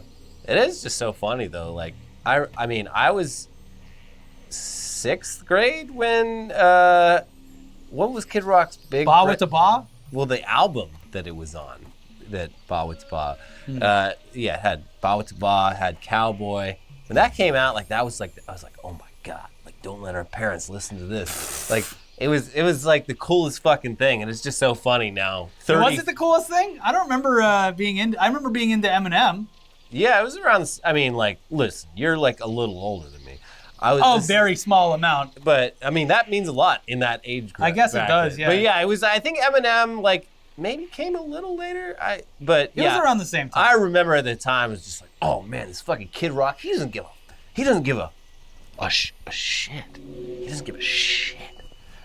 Anyway, it's just hilarious seeing it like 30 years later, just like, and wow, he's still doing the same exact thing. yeah, it's fucking funny. Yeah. Anyway, the reaction online to Mr. Rock's new piece, it has been a bit cold, with many of the comments alluding to the idea that this was maybe intended to be a parody of an actual Kid Rock song performed by Weird Al Yankovic. Is that Weird Al under all that makeup with that? I mean, all he would need is a wig and some sunglasses. The Kid Rock costume, very easy one for future Halloweens. And that, of course, led to the real Weird Al having to issue the following statement on Twitter. To everybody that's congratulating me right now on my new Kid Rock parody video, let me clarify, that's not me. That's actually Kid Rock. Which is the best response to this video there's been. Yeah, I don't think you could top it. The song itself it's like Kid Rock wrote a parody of himself. It is, like, that's really the best way to, like, it's weird. He thinks he's like this fucking show him. It's just like, if Alexa, show me the most obvious, poorly thought out, just spend 5 minutes developing a Kid Rock song about how everyone's triggered. Hey, I don't know how old he is. He's probably in his mid-50s by now, early 50s. I think he's around But like 50. me, a mid-50s millionaire who has to write like this song about how everyone is constantly offended by things, and that how my life is like, I can't live my life the way I want to. Yeah, I live my life like the Vegas Strip, baby, crazy chaos, and I just can't anymore. It's like, no, you can. You literally can do whatever the hell you want. You've proven it multiple times. You were in the White House with the president. It's almost as absurd as, like, I don't know, Kid Rock going back to the high school that he attended decades ago and being like, why don't you like my music? You have to. No, I bet you couldn't make shit even close to what I make.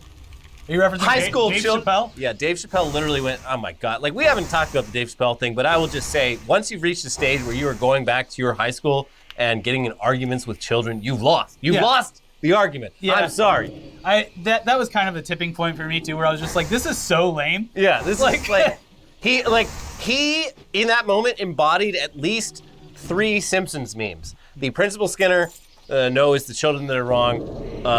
The old man yells at cloud. And then the other one, I can't remember like what the specifics of this one were. It was a guy on stage being like, blah, blah, blah, blah, gay. And everyone's like, boo. He's like, well, maybe you're gay. Yeah. So at least 3 Simpsons memes, probably like more than that. But it's just like, wow, this is fucking pathetic. Yeah, Come on, man. It was very sad. Yeah. Literally just let it go. Which sucks because he calls himself the GOAT. I wouldn't call him the GOAT, but he is one of the greatest of all time. And it's I'd like him to make comedy about stuff that's maybe more relevant than it's like the shit he's been the doing. thing we've talked about before. It's just like, he came out, he did some controversial shit. He did it a couple more times, and then it would have faded away. We get it. Like, even after all the controversy, it would have faded away like anything else. But he's the one that keeps bringing it back up. It would be like if South Park started just doing all of their episodes about the same topic.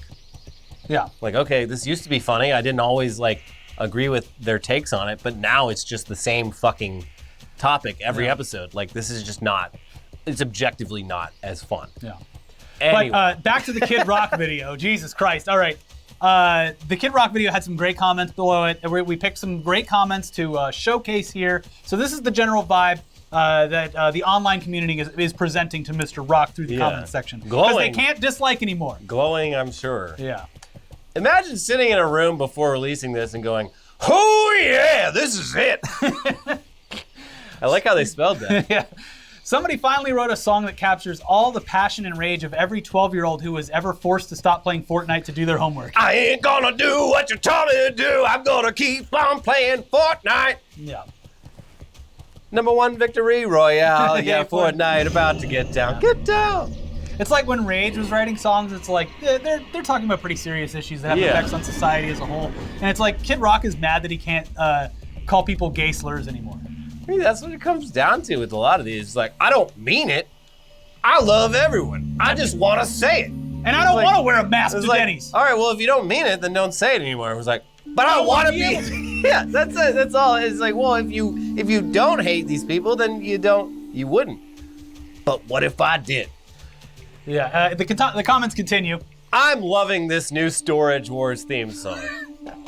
That's pretty accurate. good. That's good. Yeah. Quote, I don't care what you think of me. And to prove it, I'm going to dedicate an entire song to how much I don't care what you think of me. Because I don't care that much. Yeah. You were the one who was screaming. Nickelback can finally breathe a sigh of relief. Ooh, that cuts deep. And I don't even know if they understand how close to reality they are because of the Canadian connection to Monster Truck. Yeah, and honestly, like everything I've heard about Nickelback man, Chad Kroeger, he's apparently like a decent man in real life. Like his music is He dog did shit. bang groupies with Kid Rock, though, in the back, right? No, On the that bus? was That was Creed, Scott Stapp, Yeah, that was sorry. Scott Stapp. Yeah, it's easy to confuse. Chad Kroeger is a monogamous husband to Avril Lavigne. Oh, yeah. And like I've never heard about I've only heard good things about him as a person. Like his music is absolute fucking dog shit, but I've never heard anything about Chad Kroeger being a bad guy, which you cannot say about Kid Rock, which is you hear a lot of stories about him maybe not being such a good guy. Anyway. That's a lot of money to spend just to say, I'm having a midlife crisis. Yeah. My wife won't let me see my kids. Well, I ain't gonna do what you told me to do. I'm gonna kidnap my child and take him to the park. This is the audible reaction to your wife telling you that you have to do like spring cleaning when you just want to drive your Corvette. Yeah. But it's a beautiful day for putting the top down. Why should I clean the house when I've been cleaning this fucking sweet 63 out in the garage for months just to have the chance to have one nice ride in the spring? Do you understand how rare a 63 vet is? Oh, God damn it. The diner asked me for a vaccine card. Well, I guess I'm going home. More quotes. This is like one of those insane Facebook shirts turned into a song. My husband eats skulls for breakfast, was born in the month of May, and loves to barbecue and kick ass. I'm his queen, and we are on fire. Aquariums forever. I love those shirts. They're the best. Targeted shirts. Yes. Oh, this gem. Kid Rock, the above-ground swimming pool of music. Hey, you can have a lot of fun in an above-ground swimming pool. That's classist a little bit, I think. But you're right. Yeah. And yeah, probably one of the best of the bunch here. Kid Rock is an artist that stops at nothing and then stays there. Yeah.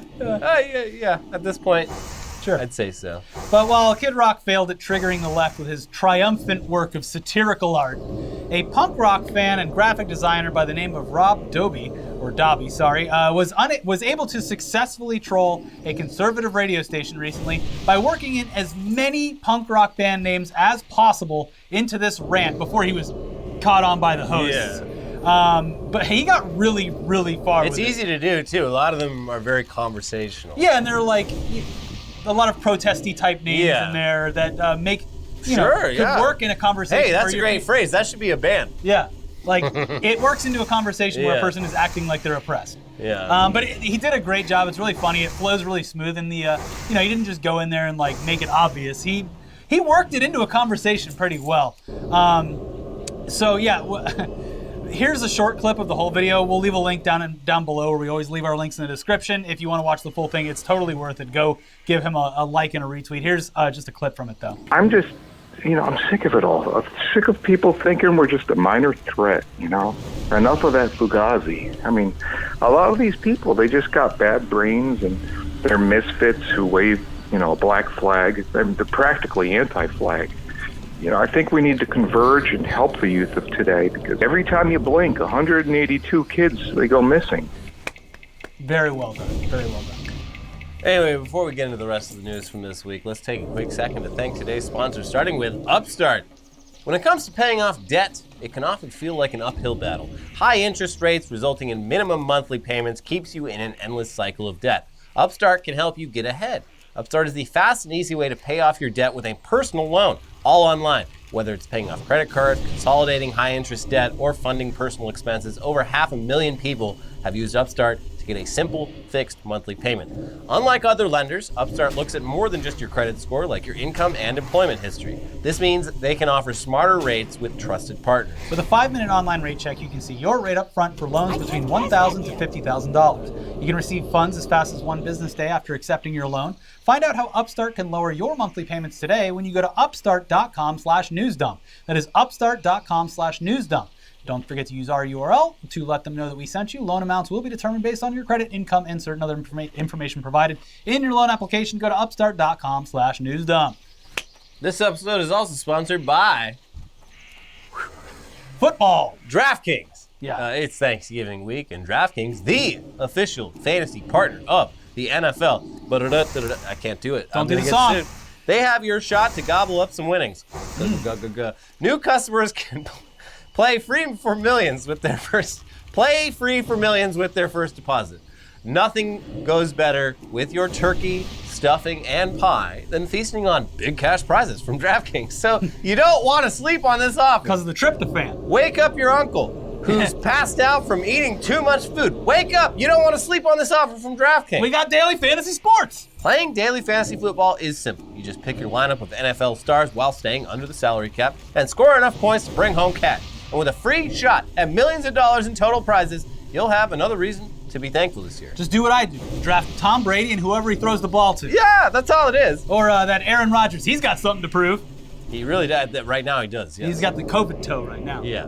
DraftKings is safe, secure, and reliable. And best of all, you can deposit and withdraw your cash whenever you want. Download the DraftKings app now and use promo code NEWSDUMP to play for free for millions of dollars this Thanksgiving weekend. That's right. Enter promo code NEWSDUMP to get a free shot at millions in total prizes with your first deposit.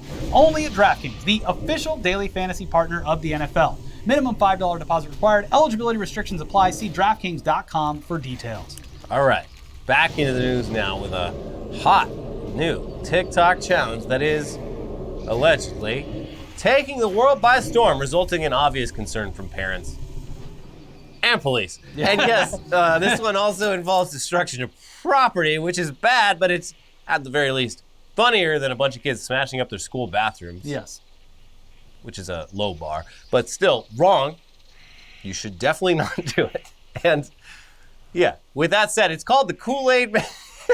It's called the Kool-Aid Man Challenge. And can you guess what that entails? Can you guess? What do you think? Have you ever seen any advertisements for Kool-Aid? Do you think it's a challenge where you serve up a delicious sugary beverage to your friends and family on a hot summer day after a bit of flag football and everyone's happy about what you did? No. Do you think it's a challenge where kids literally run full speed into objects with the goal of smashing right through them while screaming, "Oh yeah"? If you guessed that second one, you would be correct. Wait, the thing is now the Kool-Aid Challenge. You run through the object, you smash through someone's fence, and you go, "Can nobody tell me how to live?"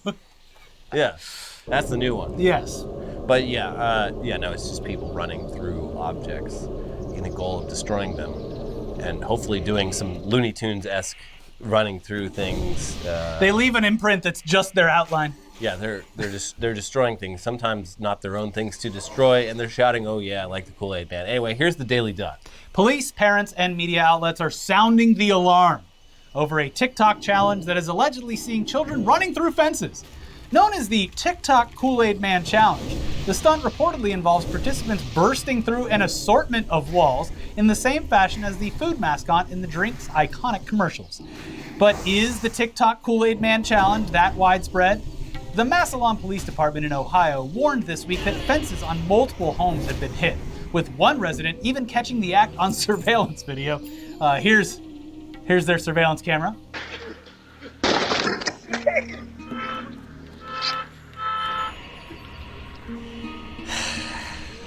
Yeah, I mean, It's definitely something to do. Oh yeah. That's how you get the family's attention when you've ruined their beautiful fence. Yeah. The reporting continues. One such resident who asked to be identified only as Tim told Fox 8 that he was one of several homeowners who had been targeted by TikTok users. Quote, "We were actually the third house that morning that was damaged," he said. "A house about a mile from us was hit 4 times. The New York Post this week likewise reported on this phenomenon, citing a woman in Staten Island whose fence was also allegedly damaged. Quote, I went on our neighborhood Facebook page and noticed someone posted a video of this happening to them too, the woman from Staten Island said. Others commented that they also had their fences damaged by young teens jumping through them. This is an epidemic. Probably kids from Brooklyn and Manhattan. My son Pete Davidson's having sex with a Kardashian. Have you met Kim? She's lovely. She's like, she can't fit through the door. He took her to the rooftop of our local Italian place. Back to the article. Between 10 and 15 homeowners were also said to have been hit by the Kool-Aid Man Challenge in Idaho earlier this month. Wow. I don't know that accent. No. The trend, however, is far from new. At least 15 similar incidents were reported near Omaha, Nebraska in July. In fact, analysis by the Daily Dot shows that the so-called challenge has been referenced numerous times on TikTok since at least 2019. Yeah. So, I like how it's like hyper located in specifically the like boroughs of New York. Yeah, that's the suburbs. The suburbs And is, then Omaha.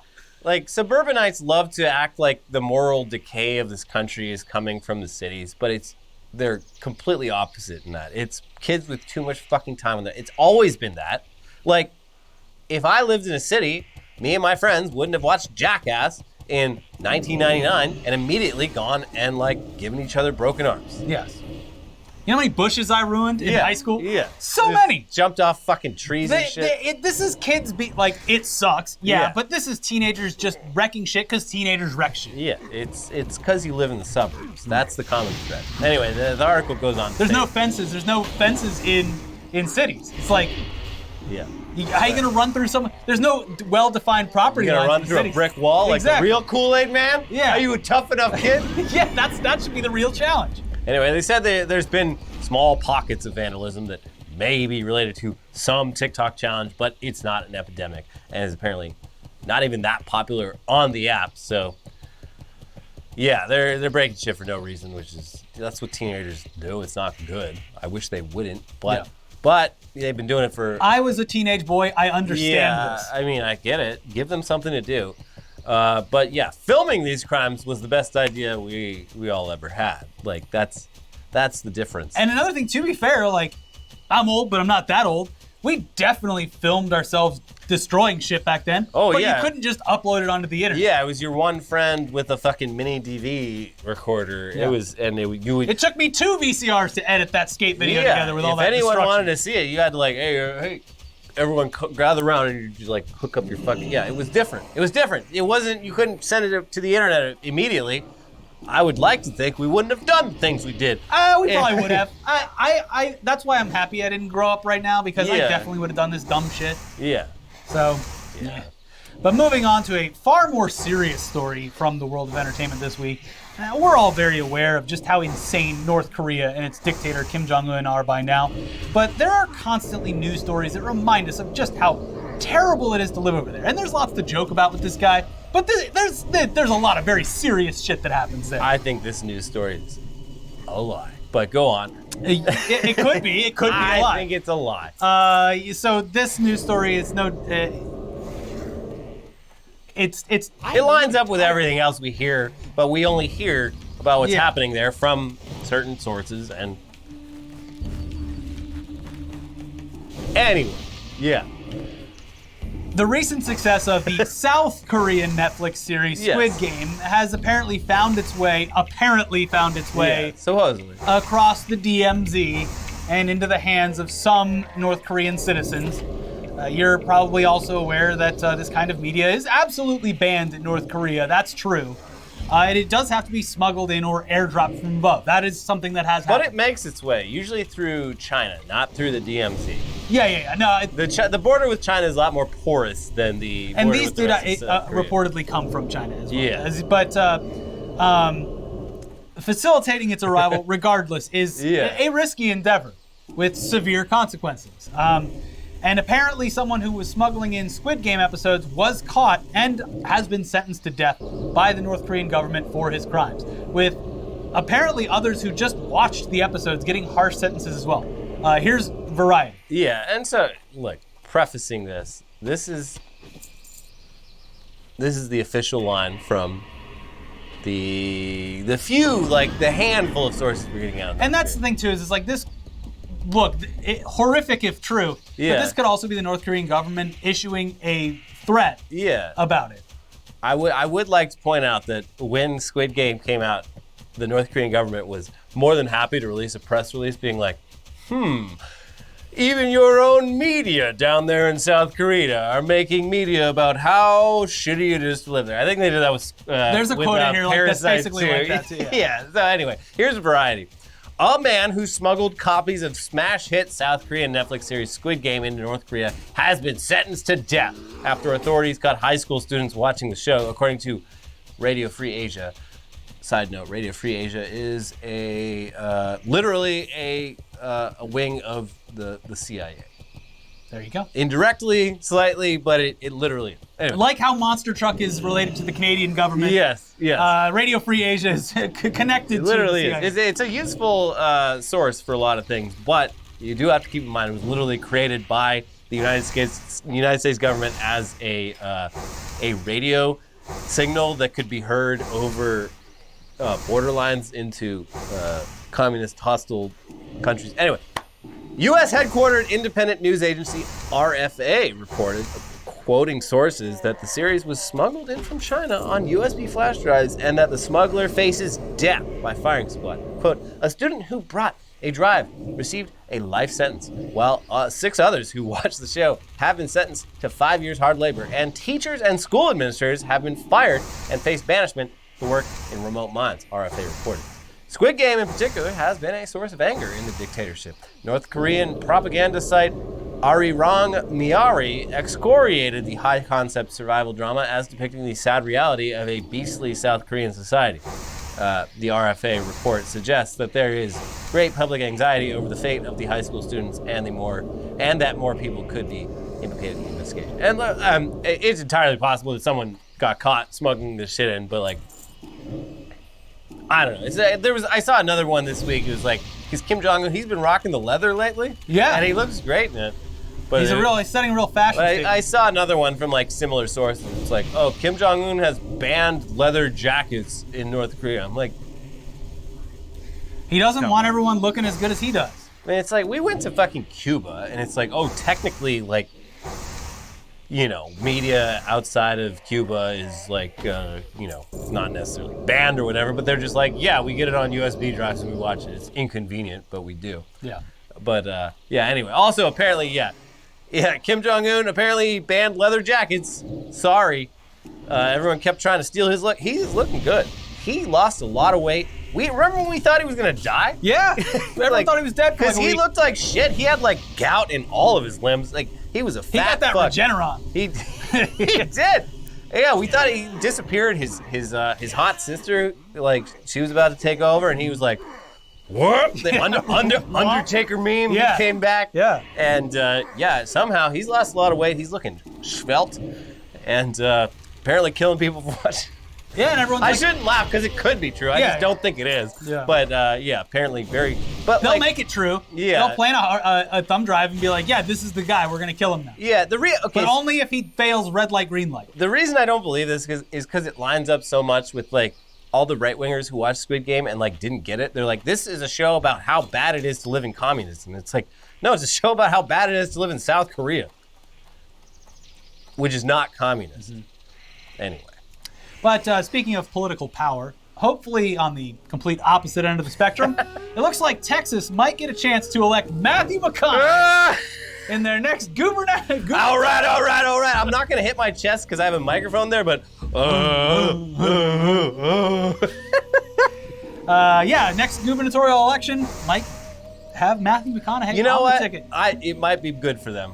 Yeah, you know what? Fuck it. It's like when your daughter starts dating a guy who you don't like, but you're like, she's been through some shit. Maybe this guy will be good for her. I hope he doesn't break her heart. This time will be different. I hope Matthew McConaughey doesn't break Texas' heart. He loves that damn state, so... He does. Yeah. He does. But if, things pan out, we could all be looking at Governor of Texas, Matthew McConaughey. Sometime. All right. Uh, I love Texas. I keep getting older and Texans stay the same age. Here's more from the Houston Chronicle. Actor Matthew McConaughey says his decision to run for Texas governor will be announced shortly as the deadline to declare approaches on December 13th. In an interview Tuesday with The Hollywood Reporter, the Texas-born Oscar winner denied being coy and non-committal about his potential run and says he has taken time to study and prepare for the new role before officially diving in to Texas politics. You know, I like it. I like it. I don't mind it. It's going to be a fucking disaster, but honestly, this guy, he's going to be more open-minded about a lot of stuff. Like, I think he probably leans naturally, like, more conservative, but he's probably a lot more open-minded about everyday concerns that Texans have than fucking Greg Abbott. He's certainly more likable than Beto O'Rourke. Yeah, so yes, we are going to ban all your guns. We're going to come door to door and snatch your guns. Wait, what? Why are my polling numbers Why so are you low? booing me? Fucking clown. I'll do a kickflip, goddammit. Clown. Yeah. It continues. It's a new embassy of leadership that I have really been doing my diligence to study, to look into, to question what it is and what it would be for me. McConaughey told Hollywood Reporter's James Hibbert, not the question of, hey, do you think I could win? No. Let's just talk about what Texas politics is. Talk about a policy statement. The statement follows former El Paso Congressman and loser Beto O'Rourke's announcement last week on officially joining the race. McConaughey told Hibbert he's more of a storyteller and CEO than a politician and has actively questioned whether he has what it takes to lead the Lone Star State. There's a great sacrifice that comes with a decision, McConaughey said. That's what I've been doing, and there's no tease to it. There's me doing my diligence, and I will let you know shortly. After blowing out a bong. When asked if he had heard O'Rourke's announcement, McConaughey responded, I missed the news. I figured he would. He's already alphaing the shit out of Beto. So fuck it, I don't know. Again, couldn't be any worse than Greg Abbott, who fucking sucks ass. And who's the lieutenant governor? That guy sucks too. Yeah. Dan Patrick. Mm-hmm. Terrible. Texas deserves better. I love Texas. I love Texas. You might not think it looking at me and hearing me, but I love Texas. I like visiting there. And Yeah. I think most Texans, the ones who aren't as loud, are pretty great people. great people, but also pretty moderate people. They don't like the idea that the power companies are owned by a weird fucking free market dystopian web of companies where if anything goes wrong, we all die by freezing to death. I feel like most Texans are against those kinds of things. Yeah. And so on. So yeah, McConaughey, this is like when Arnold was governor of California. It was a disaster and it was a joke. But he actually, when he was governor, I think at least raised some interesting issues, in ways that people in the two parties wouldn't have. So that's He the was thing. bad at governing, but he was kind of good at raising issues. These things, they have one thing that career politicians lack: an actual love of their state. Yeah, and intellectual curiosity about Arnold the possibilities. Schwarzenegger loves this country more than anything else Yeah. in his entire life. Far more than his previous life. Yeah.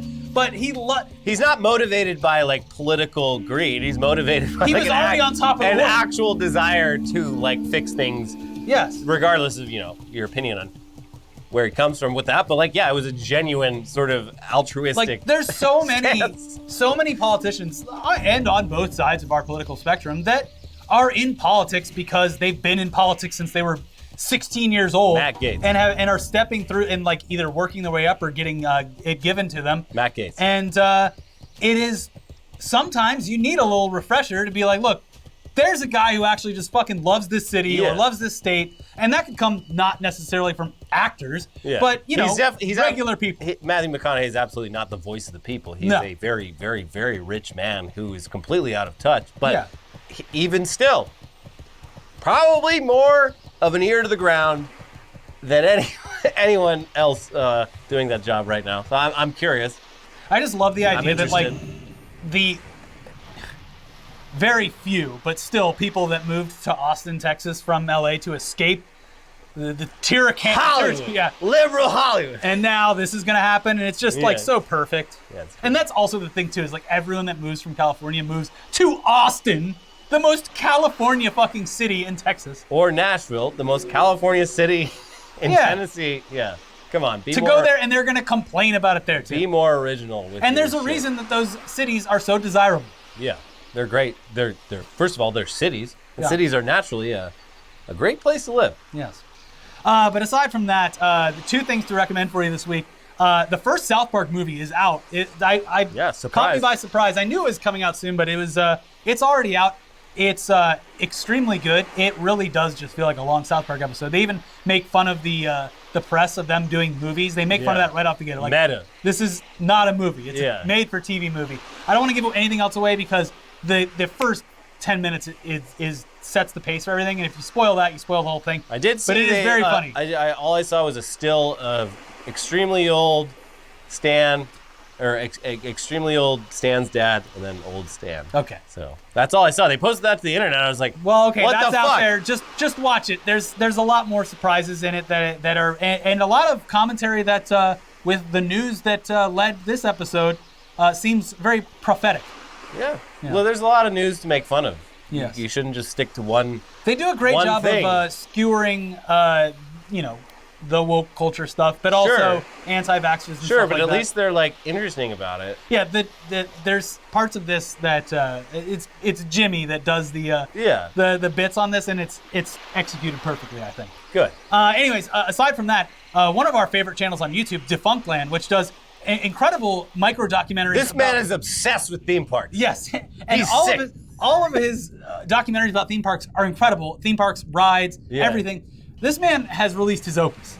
Yeah. It is a 2-hour-long monster of a documentary, specifically focused on the engineering of line waiting and line strategy and fast passes and crowd express lanes. physics. Yes. Like crowd, like sociology. Yeah, Defunctland. If you It have is fascinating. Once you get into this channel, you'll have months and months of videos to watch. But this one is the magnum opus. It is incredible. It's 2 hours long and all based around the idea of That's fast pass and something express to be lanes. thankful for. Yes. This Thanksgiving weekend. And then when you're looking for others to watch, may I highly recommend the episode about Superstar Limo, one of the first rides at Disney's California Adventure, which he'll talk about it in the episode of that It's one. a good one. It got turned into something else. Into Monsters Inc. Yeah. But all they did was They put just changed suits it. over the thing, so Yeah. it's the exact same ride. Yeah. So there's like a thing where like Drew Carey is holding tickets in the ride, and now it's just a like Monsters Inc. guy holding the same tickets. Yeah.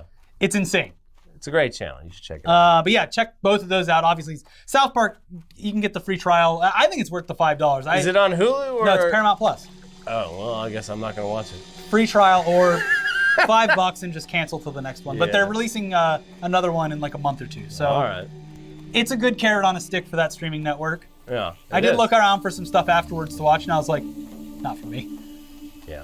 But anyways, check both of those out. And if you haven't already, watch our 2 most recent episodes. We know it was Turkey Day yesterday. Yeah. Or 2 We days got, ago. look, we got some rookie numbers on the views for the most recent episode. The episode about Mr. Gox.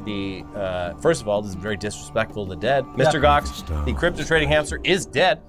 And we're gonna need a lot more views on that episode. So maybe you got a good excuse. You were with family, you were traveling. Sure, I believe you. But we're gonna need you if you have not watched that episode. Because it's not just the crypto stories. There's a lot of crypto in there. But there's we'll a lot tone of it down on the crypto stuff. We there's promise. some good stories in there, and I promise. The thing You is, will like it. The crypto news is funny and interesting, and there's just so much of it right Yeah. now. And even me, like on earlier this week's episode, I was just like, God, another fucking NFT story. But it's like, it's the most ridiculous shit that's We're happening. making fun of it. We're having fun here. We're trying to have fun. But we understand that shit gets old. Like I'm so sorry for the coronavirus update at the beginning, Yeah. but it's literally one of the biggest It's the news stories news. right now. I'm sorry. Give me better news if you want me to talk about something else. Anyways, look, you got the whole weekend off, hopefully. Check out the videos over there. We got 2 videos for you from this week, and we have a new Weekly Weird coming up for you, so check that out too. Subscribe to the channel, hit a like, leave a comment, and we'll see you soon. Bye. Bye-bye. We need to all be patient and see the data. We are working on the 3 solutions at the same time because those have different timelines of when they could be actioned.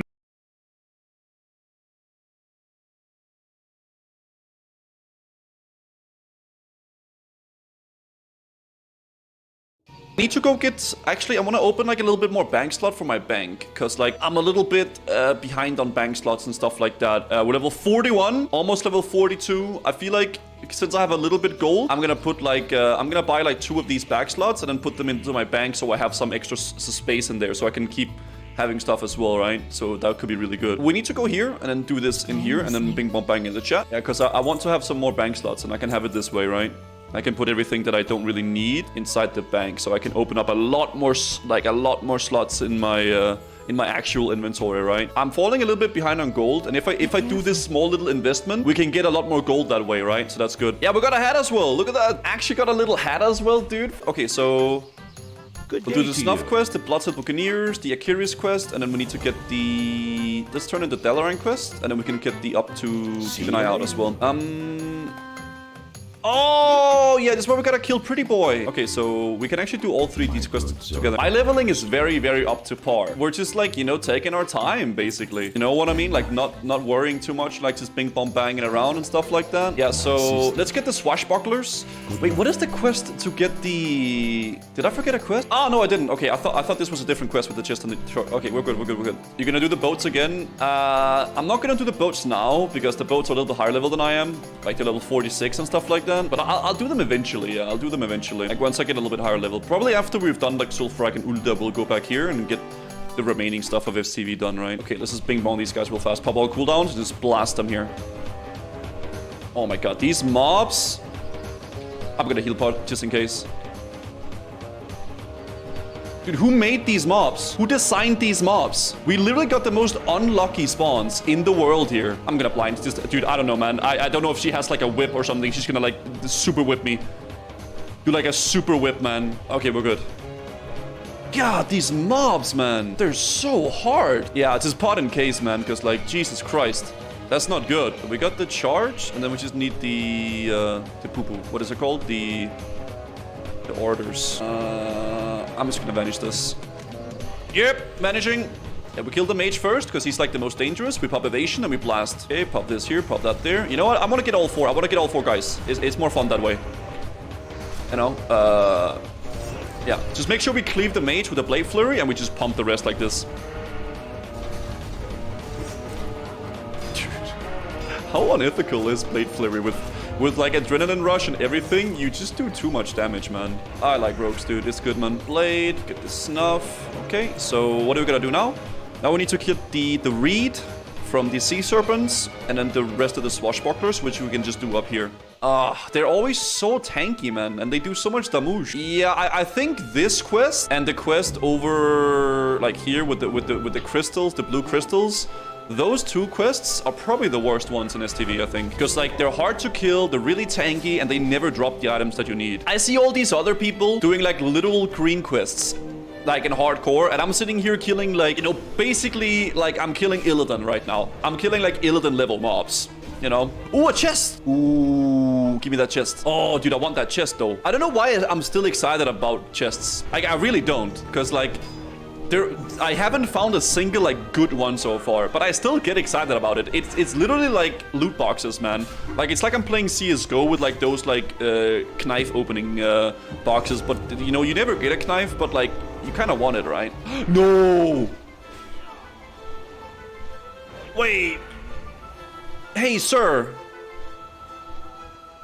Oh, it's a horde. No, he's gonna yoink the chest. You know what?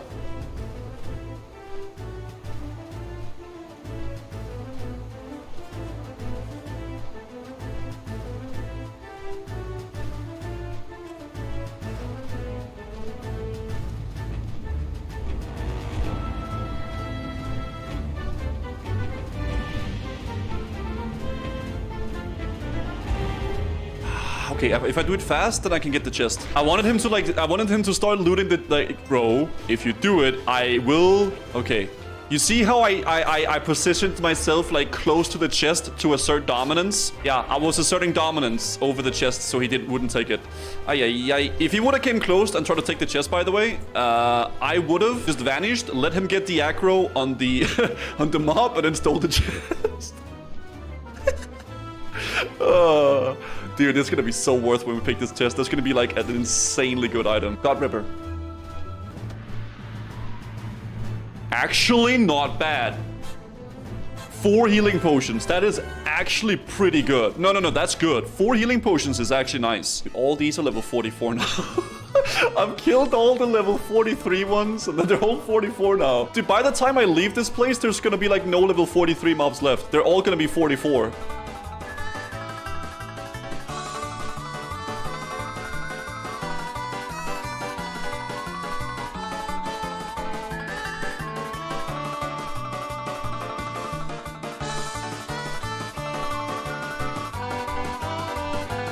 Level 42, come on. 42, guys. There it is, dude. Not bad, eh? Not bad. 42 Andrew. Only 18 levels to go, guys. Hey, that's not too shabby, man. Okay, we're gonna get there, man. Can I just... Dude, I'm gonna fill up my bags with clams. By the time we finish this, I'm gonna be like, oysters, cockles, and clams. I'm gonna sell them all day, man. I'm gonna have to work I don't know. I'll just become like a salesman, I guess. I'll open up like a little, my own little clam shop in Dunmorrow or something like that. Let's bring these guys over to this thing right here and then kill them all together, because we have a lot of cooldowns being popped right now.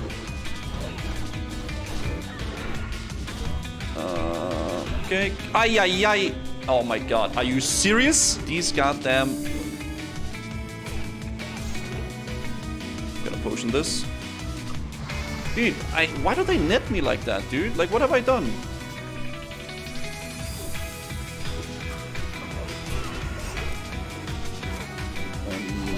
Nah, we're fine, we're fine.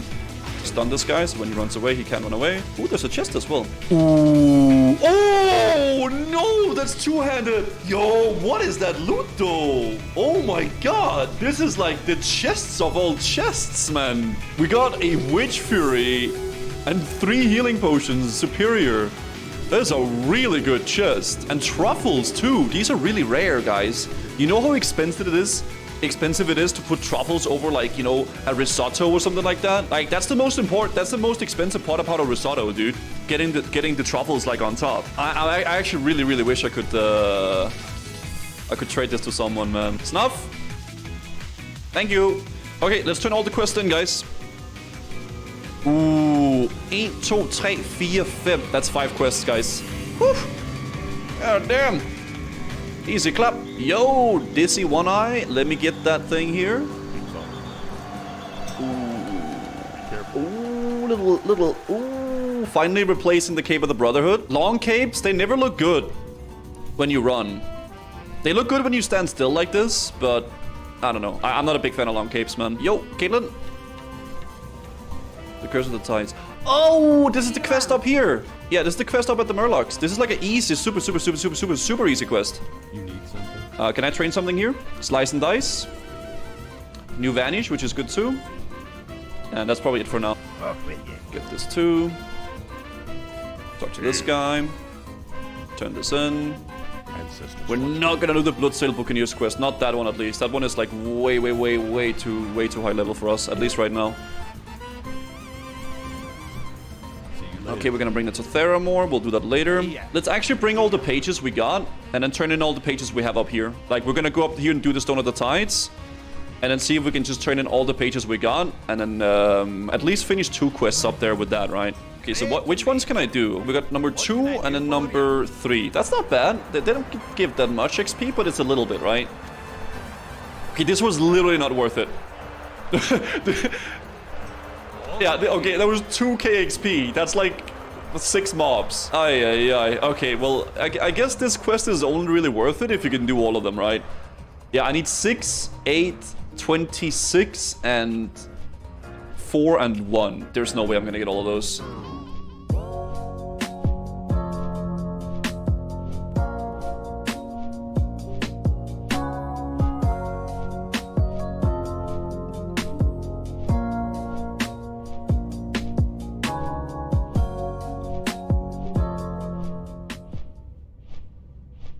I am here. Let's go. Look how fast I am, man. Dude, I'm crazy fast. I'm like Usain Bolt or something. Okay, boys, let's do RFD here, man. Let's see how it goes, man. Hopefully we get some nice stuff done here, man. Okay, we got our good weapons. This is where we get our really good weapon combo. Like, the Vanquisher's Blade that we get from this Dungeoni is gonna be basically the best weapon we can really get up until, like, thrash, like double thrash play, right? Yeah, so we'll clear up until the entrance of the dungeon and we're fine. I think we're actually all the same level, which is good. I really don't like over-leveling the dungeons. So like we're 40, 41, 41, 40, and 40. That's good. I like that. I really don't like... Because like the thing is like we're doing a hardcore challenge, right? And if you're just over-leveling the dungeons by like 5, 6, 7 levels, it's just not like, you know, interesting to do. So I really like that we're doing this at the appropriate level, so it's a little bit difficult and, you know, it's the appropriate level and everything like that. So we'll do this now, boys, okay? Hopefully we get some nice clean runs here with no issues whatsoever. Just an FYI, I'm playing in first person. Why? Why would you do that to yourself? So he's been playing all the way up to level 41 in first person. He's playing like this. Dude, I'm gonna look at like boar ass all day. Like I'm just gonna look at the asses of all the mobs all day. Look at they have like a little tail. I actually have never seen this little tail before, guys. I don't know if you guys are the same. I've never actually noticed the little picky tail they have. Okay, I'm not doing that anymore. I'm done. I could do that for 2 minutes and then we're done. My goal for this dungeon, guys, is to not be out DPS'd by Gordon Ramsay because he is literally playing in first person mode, okay? So that's like my one goal for this dungeon. Alright, I don't want to be out DPS'd by a feral druid playing in first person. So let's just not do that, yeah? I wonder if there's some people who actually prefer to play like that. Like they like playing all the way zoomed in. I mean, I play pretty zoomed in, I think, compared to most people. I play pretty zoomed in, but okay, let's kill all the children first. That sounds so bad when I say it like that, out of context. Let's kill all the, like, small spiders. And then let's kill... Okay, first is the small spiders. And then it's the medium-sized spiders, and then it's like Shelob, basically, okay?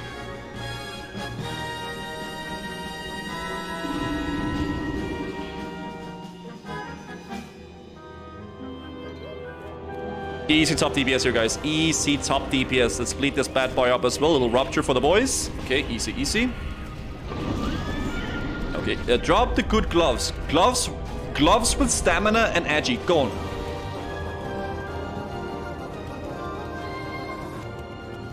Not bad, but I prefer mine still. Yeah, I'm actually kind of happy I got the Cape of the Brotherhood because it's a really good cloak, honestly. Everybody pick up the quest. Pick up the quest. Be careful. Don't start. Just pick up. And turn in. Don't do the next one. Yeah, just turn in the quest. Don't turn in. Don't turn in. Yeah, do like a ready checker type plus or something like that. Okay, I think we're good. Nice. All right. Oh, we actually managed to everybody in the group get the escort quest, guys. That has to be the first time that's ever happened in the history of Dota. What is this thing? Oh my god, what is... It's a 50%... 50... Oh, healer, get out. Healer, move out. Healer, move out. Yeah, if you stand near the boss, you get silenced. Oh god, wait, what? Hi, you're a tall one. A mage-specific wand. Okay, let's turn this in. How much do we get? Hi, you're a tall one. Hey. 7k. Oh my god, 7k XP. Oh, nice. Okay, let's continue, guys. Bump. Whoop. Okay. Wow. Let's go. Don't really have any casters, though, for this boss. Yeah, literally no casters. So whatever this guy drops. Oof. I mean, I guess that's good for the paladin, for the healer guy. Yeah, just get the shoulders here. Bing bong bang in the chat. Come on, man. Come on, dude. If you drop the shoulders, somebody will be happy, and then 2 other people will be extremely sad. But as long as 1 person gets happiness, that's good, right?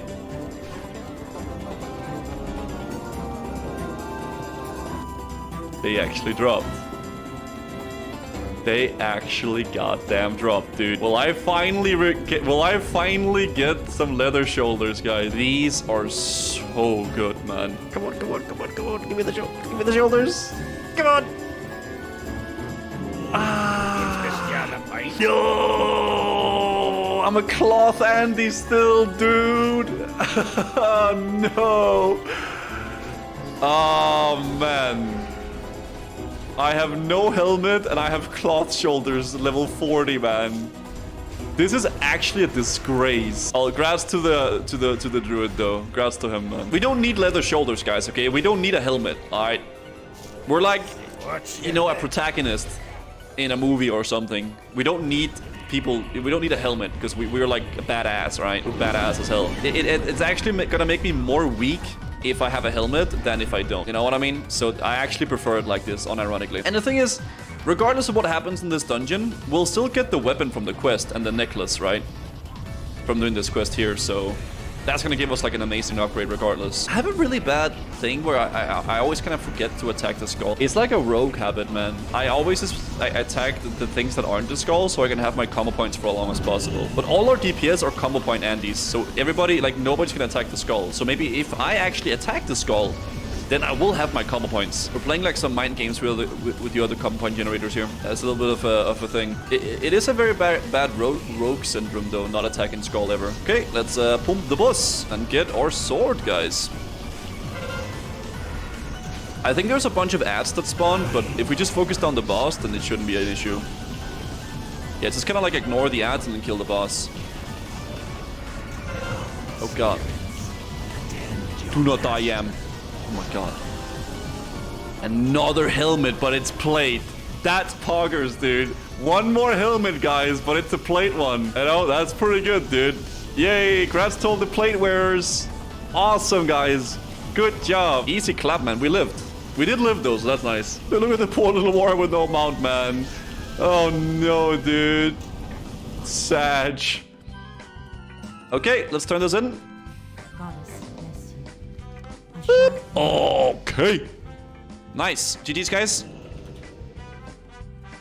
Peace, peace. Thanks for the group. I appreciate that. Let us go down to Ironforge, and then we will pick up our sword. Before we pick up the sword, though, let's just go do the Faldir's Cove real fast, because we have like a bonus quest down here we can complete. Actually, secret little trick, guys, when you're doing this quest, a lot of people think you have to kill the waves of sea serpents that comes in like this. You can actually just stand up here at the cannon like this, and then whenever you see a sea serpent come down, just like this, you just click the cannon, and then the sea serpent dies, and you get a free quest. Like that. Easy clap in the chat. Yo, we're done. Hello. Actually, I'm gonna use this ring. Nice. 6.5k XP as well. And then we put this ring on. Okay, good. Let's head to Stormwind and then get our sword, guys. We're gonna get the Vanquisher's sword and then the Amberglow Talisman as well. Okay, guys, let's go get our weapon. Let's go get our Vanquisher's sword as well.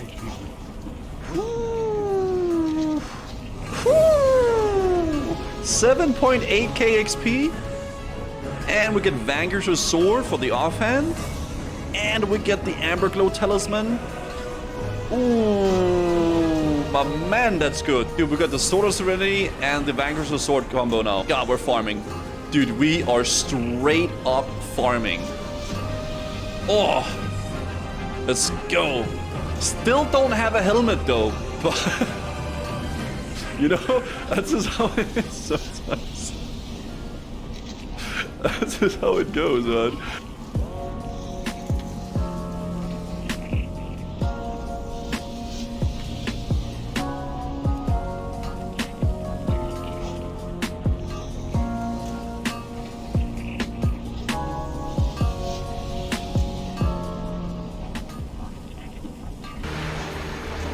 Don't druids have terrible mana pool in phase 1 gear? Thought that's why they sucked. I'm not sure, to be honest. Their gear isn't different from priests. Like they have the same access to the same gear. I'm really curious, as an overarching thing, if people itemize selfishly, and there might be value in doing this too, right? Like where you have nifty stopwatch on, you have some kind of like survivability trinket, you know, you sack some of your mana pool to get a bit more stam and, you know, play for your own self-preservation, or do you fully send it with value items that are going to benefit the raid? Because we will, if everybody has nifty stopwatch on, our raid's power level is going to go down significantly. And like when we did that MC clear with Stay Safe the other day, we were all in full pre-bis, you know, because we didn't really feel that pressure of having to delete. Nobody had any of those survivability items on, or specs. Yeah, I think in practice you're going to see a lot lower DPS numbers because of that. Even potentially healing and threat numbers as well. I think it's just going to be a different beast. Like running MC on PTR is one thing, running it with actual hardcore characters is a completely different world. I feel like just like how our Ubers was. Like our Ubers won't be like that. Going into our first Ubers is Off and away. it's going to be a lot more sketchy. I feel like, and a lot more. Like the fights will be longer, damage will be higher on the tanks, heals will be lower, because people will be more stamina. And everything. It'll be really concerning too because no one will have ever seen that world where you're raiding with such low DPS. I would imagine. Oh yeah, and that could bite us in the ass. Honestly, like I'm really sincerely worried about that. That's I'm really concerned about Magmadar specifically because the way that people are handling it right now is a race. It's not a control fight. So if we don't meet that minimum, what do we do? As a hardcore raid, say we don't have that DPS, we have to do a completely different strategy. Like, is there any way we can? Is there any way we can like see? Because we're gonna have access to watching other people do their raids. Are we gonna be able to know how much DPS each of our raiders do? Like, is there any way you could compare? probably roughly, Yeah. but it's hard to know because when you actually get down to it, people may not be doing their max DPS. They may be like, okay, I'm actually waiting 10 seconds to cast because I won't pull aggro. I do not want to pull aggro. So our DPS will be 0 for 10 seconds or something. Or they're like bandaging instead of DPSing where they would normally just let a healer heal them, right? So